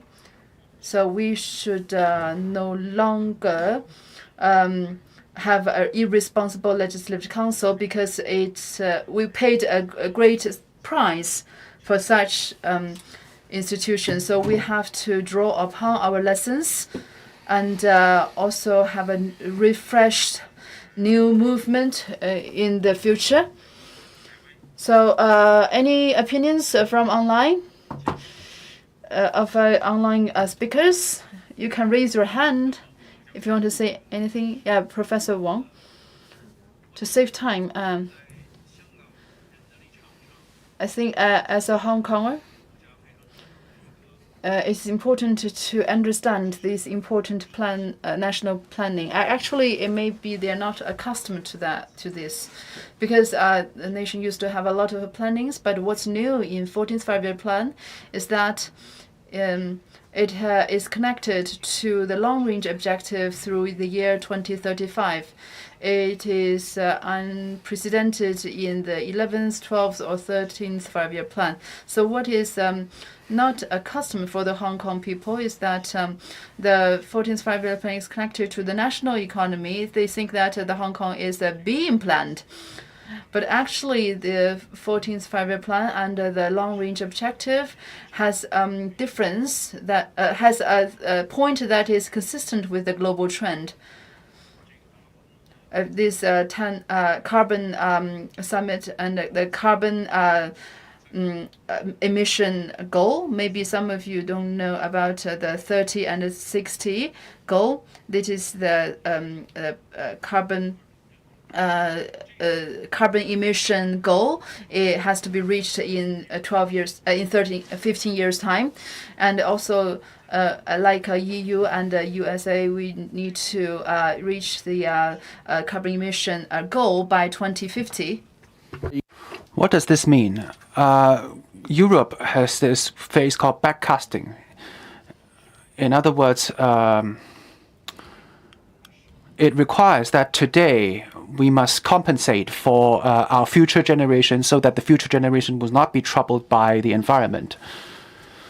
So this is something that China has been doing as well. And in terms of this 2035 long-range goals, under those laws and rules, well, something that Mr. Yang has mentioned is very important, is that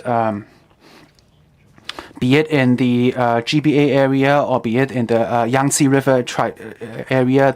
All these key economic areas will see population increase. So in terms of the planning of the Guangdong province, in the future 20 years, the number of population would increase by 10 to 20 million. Right now, this Greater Bay Area has close to 70 million people. In other words, it has a larger population size than UK and France. So if we have 20 million people more, we would reach 90 million people. That's the range of our population. And within that range, what we know now is that Hong Kong people, we feel that Hong Kong is the most densely populated on earth, but actually nowadays Shenzhen has exceeded Hong Kong in that regard. And Shenzhen's density has gone beyond Tokyo's density. So on the one hand, we have to reduce carbon emissions, and on the other hand, we have to increase our competitiveness and our productivity. That's a very difficult mission. And at the same time, it's also a very important business opportunity for Hong Kong. In the next decade or two of this nation's development, the average GDP of our region should reach the level of advanced nations. In other words, our GDP per capita and our level of consumption should reach the current levels we have in Hong Kong. So under that context, and in addition, there are restrictions on carbon emissions as well. We need to do a lot of things in order to make sure our region is more sustainable. So I think here there are two things that we must bear in mind. Firstly, there will be more ingress and egress of population, because in a population of 10 to 20 million people who goes in and out, assuming all the Greater Bay Area, they spend the same amount of resources that Hong Kong people do now, then the amount of resources we must consume would increase. What would that bring forth? That would mean a lot more ships, a lot of vehicles, a lot of people, and a lot of airplanes moving around. So I want to talk about this today. The main reason is because we have 3 airports right now: Shenzhen, Hong Kong, and Guangzhou. All of these 3 airports are building a third runway. And all of these 3 airports have reached 60 million to 80 million strong, like that level of people coming in and out. After all 3 of them build a third runway, that number may change to 100 million per airport. And in Foshan, there would be a 4th major airport. Right now, the planning is well underway. And in the future 10 years, this airport will cater to 30 million people, and almost later on 60 million people. So let us just factor in all these 4 major airports, right? Every day there would be around 6,000 airplanes landing on those airports. So every day we would have a lot of airplanes on top of our heads. What does that mean? If those airplanes just fly around on top of us for 10 minutes, they would create a lot of air pollution. It doesn't take a long time. We have a lot of air pollution problems. A lot of the times in Hong Kong, we either sit here waiting for the airplane, or we fly up to the airplace, and we spend a lot of time doing all of that. That is because we have a very packed airspace. So just now, as Mr. Yang has mentioned, we must solve these invisible bottleneck problems. This is precisely a bottleneck problem: our airspace management. Looking back, in year 2015,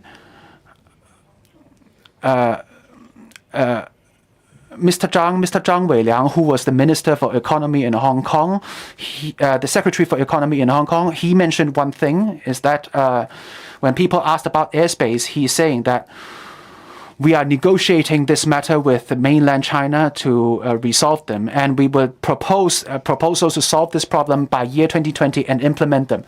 I don't know if those plans are drafted yet. I have never heard from them since. But what I have heard is that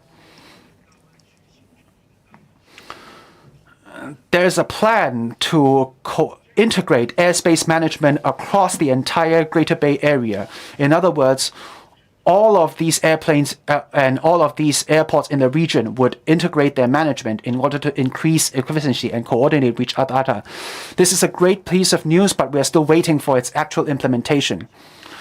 And one of the very important impacts of the pandemic is all the airplanes are grounded. This may be the best time to solve this issue.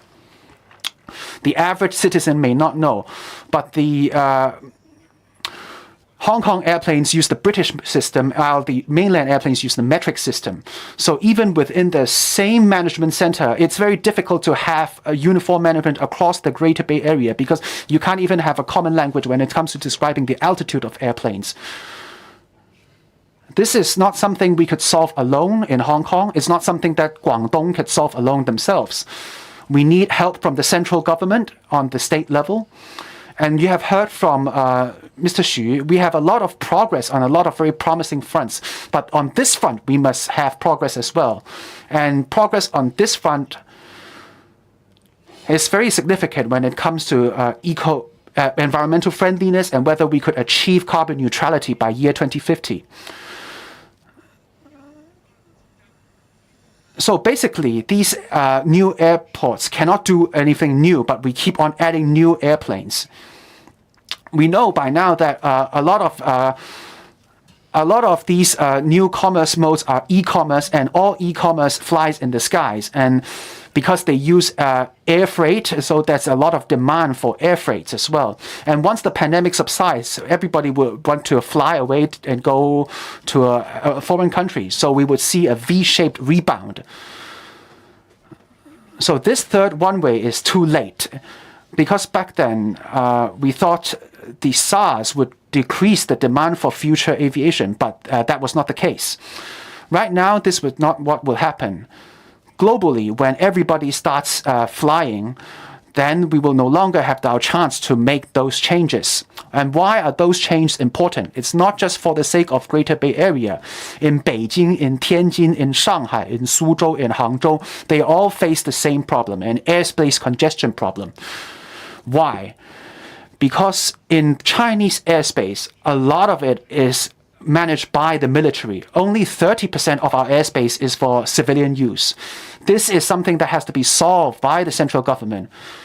We need to expand the amount of airspace available for civilian use. This is not something that we could solve by waggling tongues here and now. This is a very important thing. This needs to be solved from an economic perspective or ecosystem perspective. Yes. So Mr. Wang has just reminded us that the 14th five-year plan is not just about economy. It cares about climate change. It cares about the environment. People who care about climate change, we have addressed that as well. So we also have Mr. Charles Lee here. Well, there are a lot of parts about financial planning in the 14th five-year plan. So we want to hear from you on your view. Could you hear me? You guys can hear me. I'm talking. Could you hear me? Yes, we hear you. Please go ahead. Thank you. I want to quickly talk about something that we have touched upon before. When we are talking about the 14th five-year plan, Hong Kong is quickly entering this new mode, new system. Because in Hong Kong, when we talk about the 14th five-year plan, just now we have touched upon this as well. This is a very timely topic. The government should lead the way and to coordinate and to plan for China's development. And that is the natural path of progression of things. To Hong Kong, Hong Kong's taxation system, it doesn't have estate tax, it doesn't have inheritance tax. So it's often very difficult to talk about Hong Kong's issues in detail.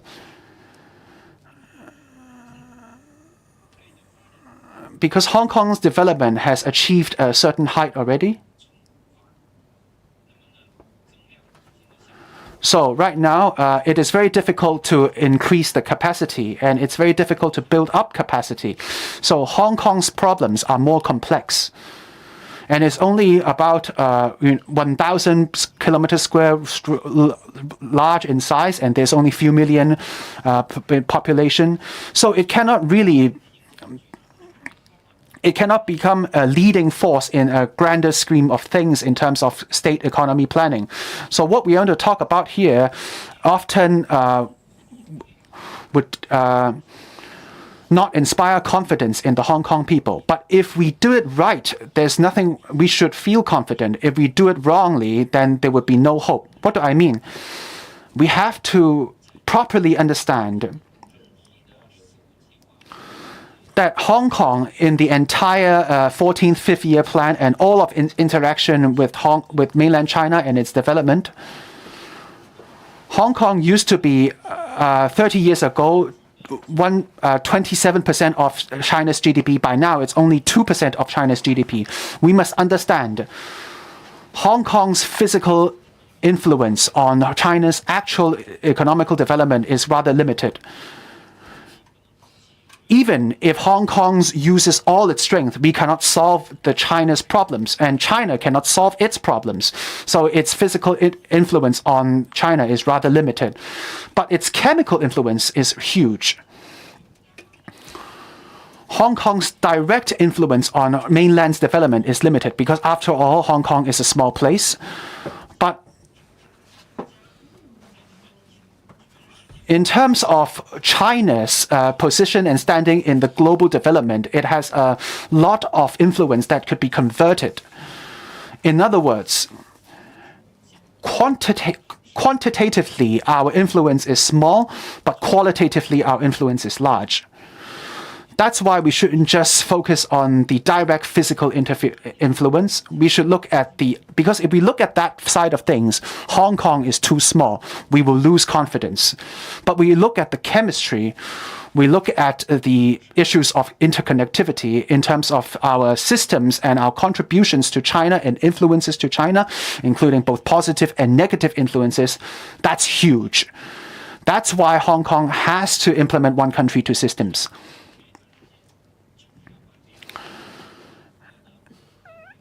And recently, we have tried to finally update the one country part of one country, two systems. We have finally mended that loophole. Therefore, on the issue of one country, we could safely proceed. So when one country is totally protected and safe, when it has stable politics, then Hong Kong has two parts, has a lot of significant contribution it could make to China. Its chemical reactions, its systematic influence are huge. That's why we have to keep integrating with the GBA. We must make use of the opportunities provided to us by the 14th Five-Year Plan. And apart from that constituting a drive for us to change ourselves, more importantly, we must not forget our core functionality, our core competence. Especially in the 14th Five-Year Plan, there are two areas where Hong Kong is very significant. Firstly, it's finance. Secondly, it's technology. In terms of finance, we must clearly understand that from the most basic point of view, the most important significance of Hong Kong is to mainland China is its finance development, its renminbi development. From A to Z, the most important thing is really the common law. Hong Kong has common law and mainland has continental law. The global finance markets all operate on common law instead of continental law. So all of these most successful financial centers, UK, US, Singapore, Hong Kong, all of these jurisdictions have common law. Therefore, in continental law, well, I'm not just talking about mainland China, I also include Germany, France, and Japan. In terms of finance, finance is better suited to common law and less suited for continental law. In common law, whatever money wants to do, it gets to do. It's clear, it's concise, whether it's clear whether it's legal or not. In other jurisdictions, when the question of legality is not as clear, it's difficult for money to flow freely. So, under the common law, all the taboos will be in the blacklist. So you don't have to do anything listed in the blacklist. So that would be clear for the financial system to operate. So that means the Hong Kong financial system has a very vast advantage to connect to the international system. That is the lifeline of the Hong Kong financial system. So no matter what kind of a problem it may pose to, no matter what kind of a connection you want to have with the mainland financial system, you have to go through the Hong Kong financial system first. So that is what we always keep in mind. How can we make a bigger role in this regard? How to better integrate into science and technology integration and innovation. And it is also the same philosophy applied to science and technology. Every aspect of Hong Kong, like education or life spending, all these factors will not make Hong Kong a cluster of talents of science and technology for mainland and around the world. But it's possible for Hong Kong to play its institutional advantage to not only an advantage but a difference institutionally to play a role in science and technology. Actually, there are only three parts in regard people, money, and rules. The rules about intellectual property, whether it can be connected to the international intellectual property system, and for the human resources, and not necessarily have that they should stay in Hong Kong. But how can the rules protect the market and also protect the institution, the mechanism? What about the dispute settlement system, the arbitration system? All these systems under the IP system can be better positioned and play a bigger role. Through Hong Kong, it can be further expanded and radiated to the science and technology centers in mainland China, so that the capital resources and human resources can be made to the best role, so that our own innovations and creations can be connected in Hong Kong with the international creation and innovation. And Hong Kong as a hub of finance and the money and human resources, we can provide opportunity for the opening up of science and technology and innovation. We can play this chemical role. We can be interconnected center and hub. Okay, that's all I want to say. Thank you. Apart from finance sector, trade is also a very important sector for Hong Kong, GDP-wise. Trade and logistics is the largest contribution proportion for economy in Hong Kong. And in the 14th five-year plan, there's also content to further improve Hong Kong's international trade center. So we have invited the former Deputy Executive Director of Hong Kong Trade Development Council, Mr. Yip, to talk about the trade development of Hong Kong. Yes, we will transfer Hong Kong's the hub to interconnective connectivity center. So this is a keyword. And another keyword is the circulation, the dual circulations and mutually promoting each other. I think this mutually promoting notion is very important because the internal circulation and the international circulation are actually two different systems. The features and the scale and the complexity of the two systems are different. The two systems are not independent by themselves. So to connect these two systems, we have to connect these two systems to make them mutually beneficial to each other. So just now, Chairman also said that Hong Kong is a world-scale trading center, and we are ranked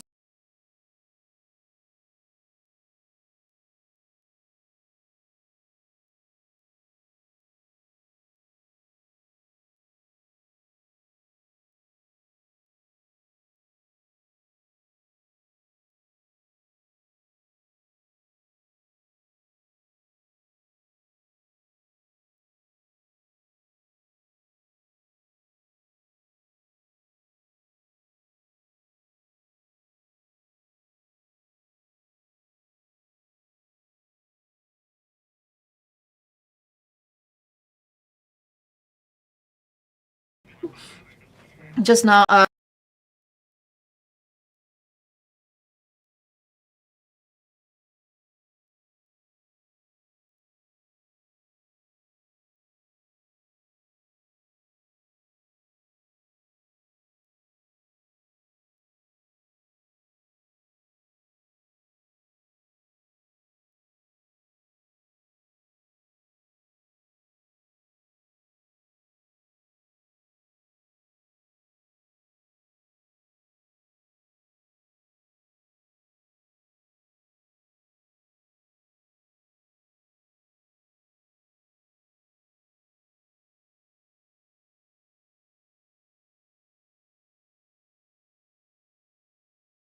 Few decades, Hong Kong has accumulated rich experience in this.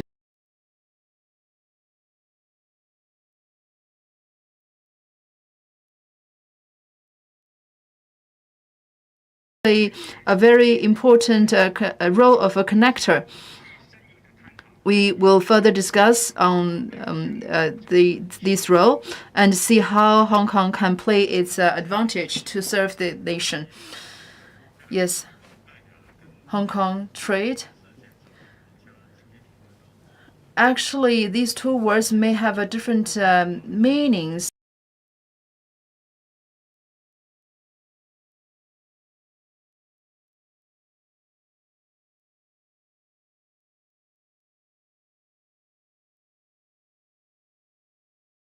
It's actually not produced in Hong Kong. This is a very interesting phenomenon. So this is a end of time. So now the host to conclude. Thank you all, the distinguished guests, for your attendance. I think we have a very fruitful time during this seminar. So for Q&A session, before you raise your questions, please also name your organization's name.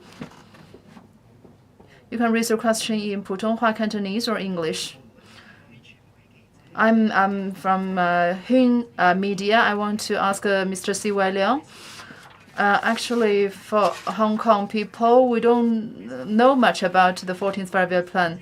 So how can you let the young people know more about the 14th Five-Year Plan and what benefits for the young people? Actually, the main purpose of this seminar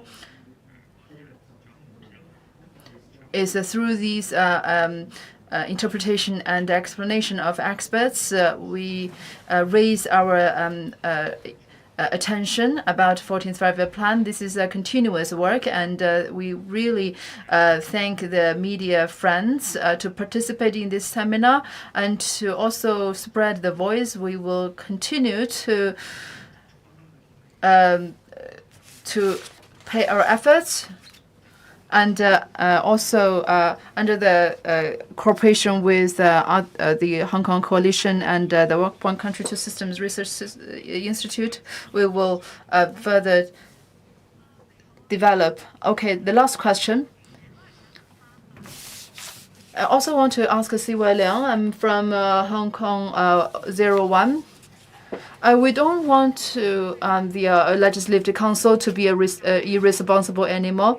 So, do you think that the Democratic Party will stop? They will be stopped from the Legislative Council for the new electoral reform. Will the Democratic Party enter into the Legislative Council? Will there be some barriers for them to enter? And also another question is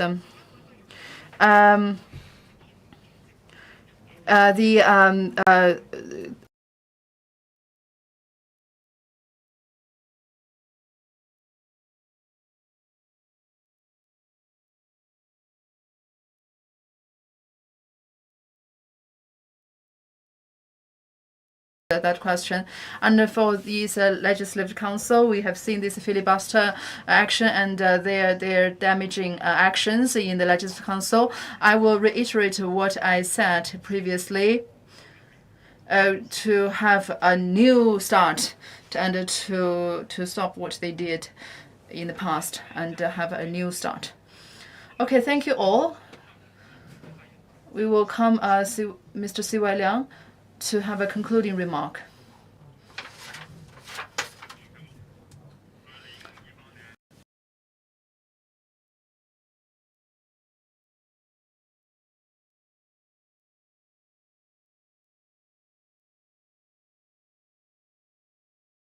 President Xi Jinping in Beijing have met in this event.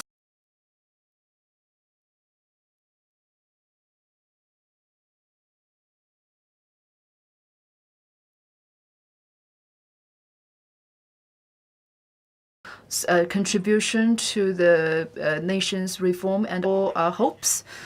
First is to more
a very good start in the 14th Five-Year Plan. So this seminar is the first step for us to embark on the new journey. Looking ahead, we have a lot of work doing.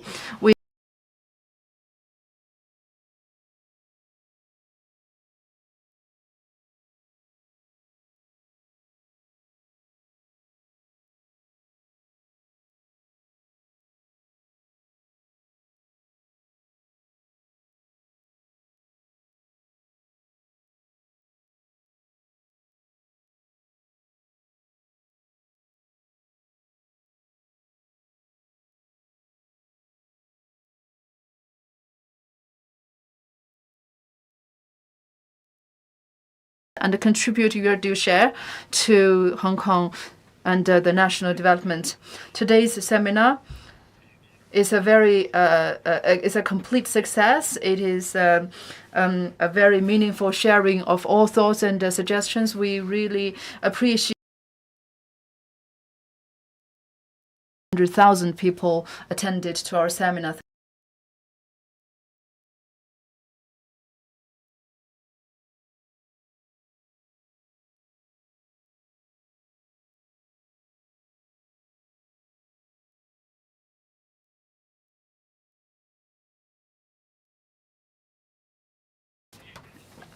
Distinguished release the important video clips of our seminar on the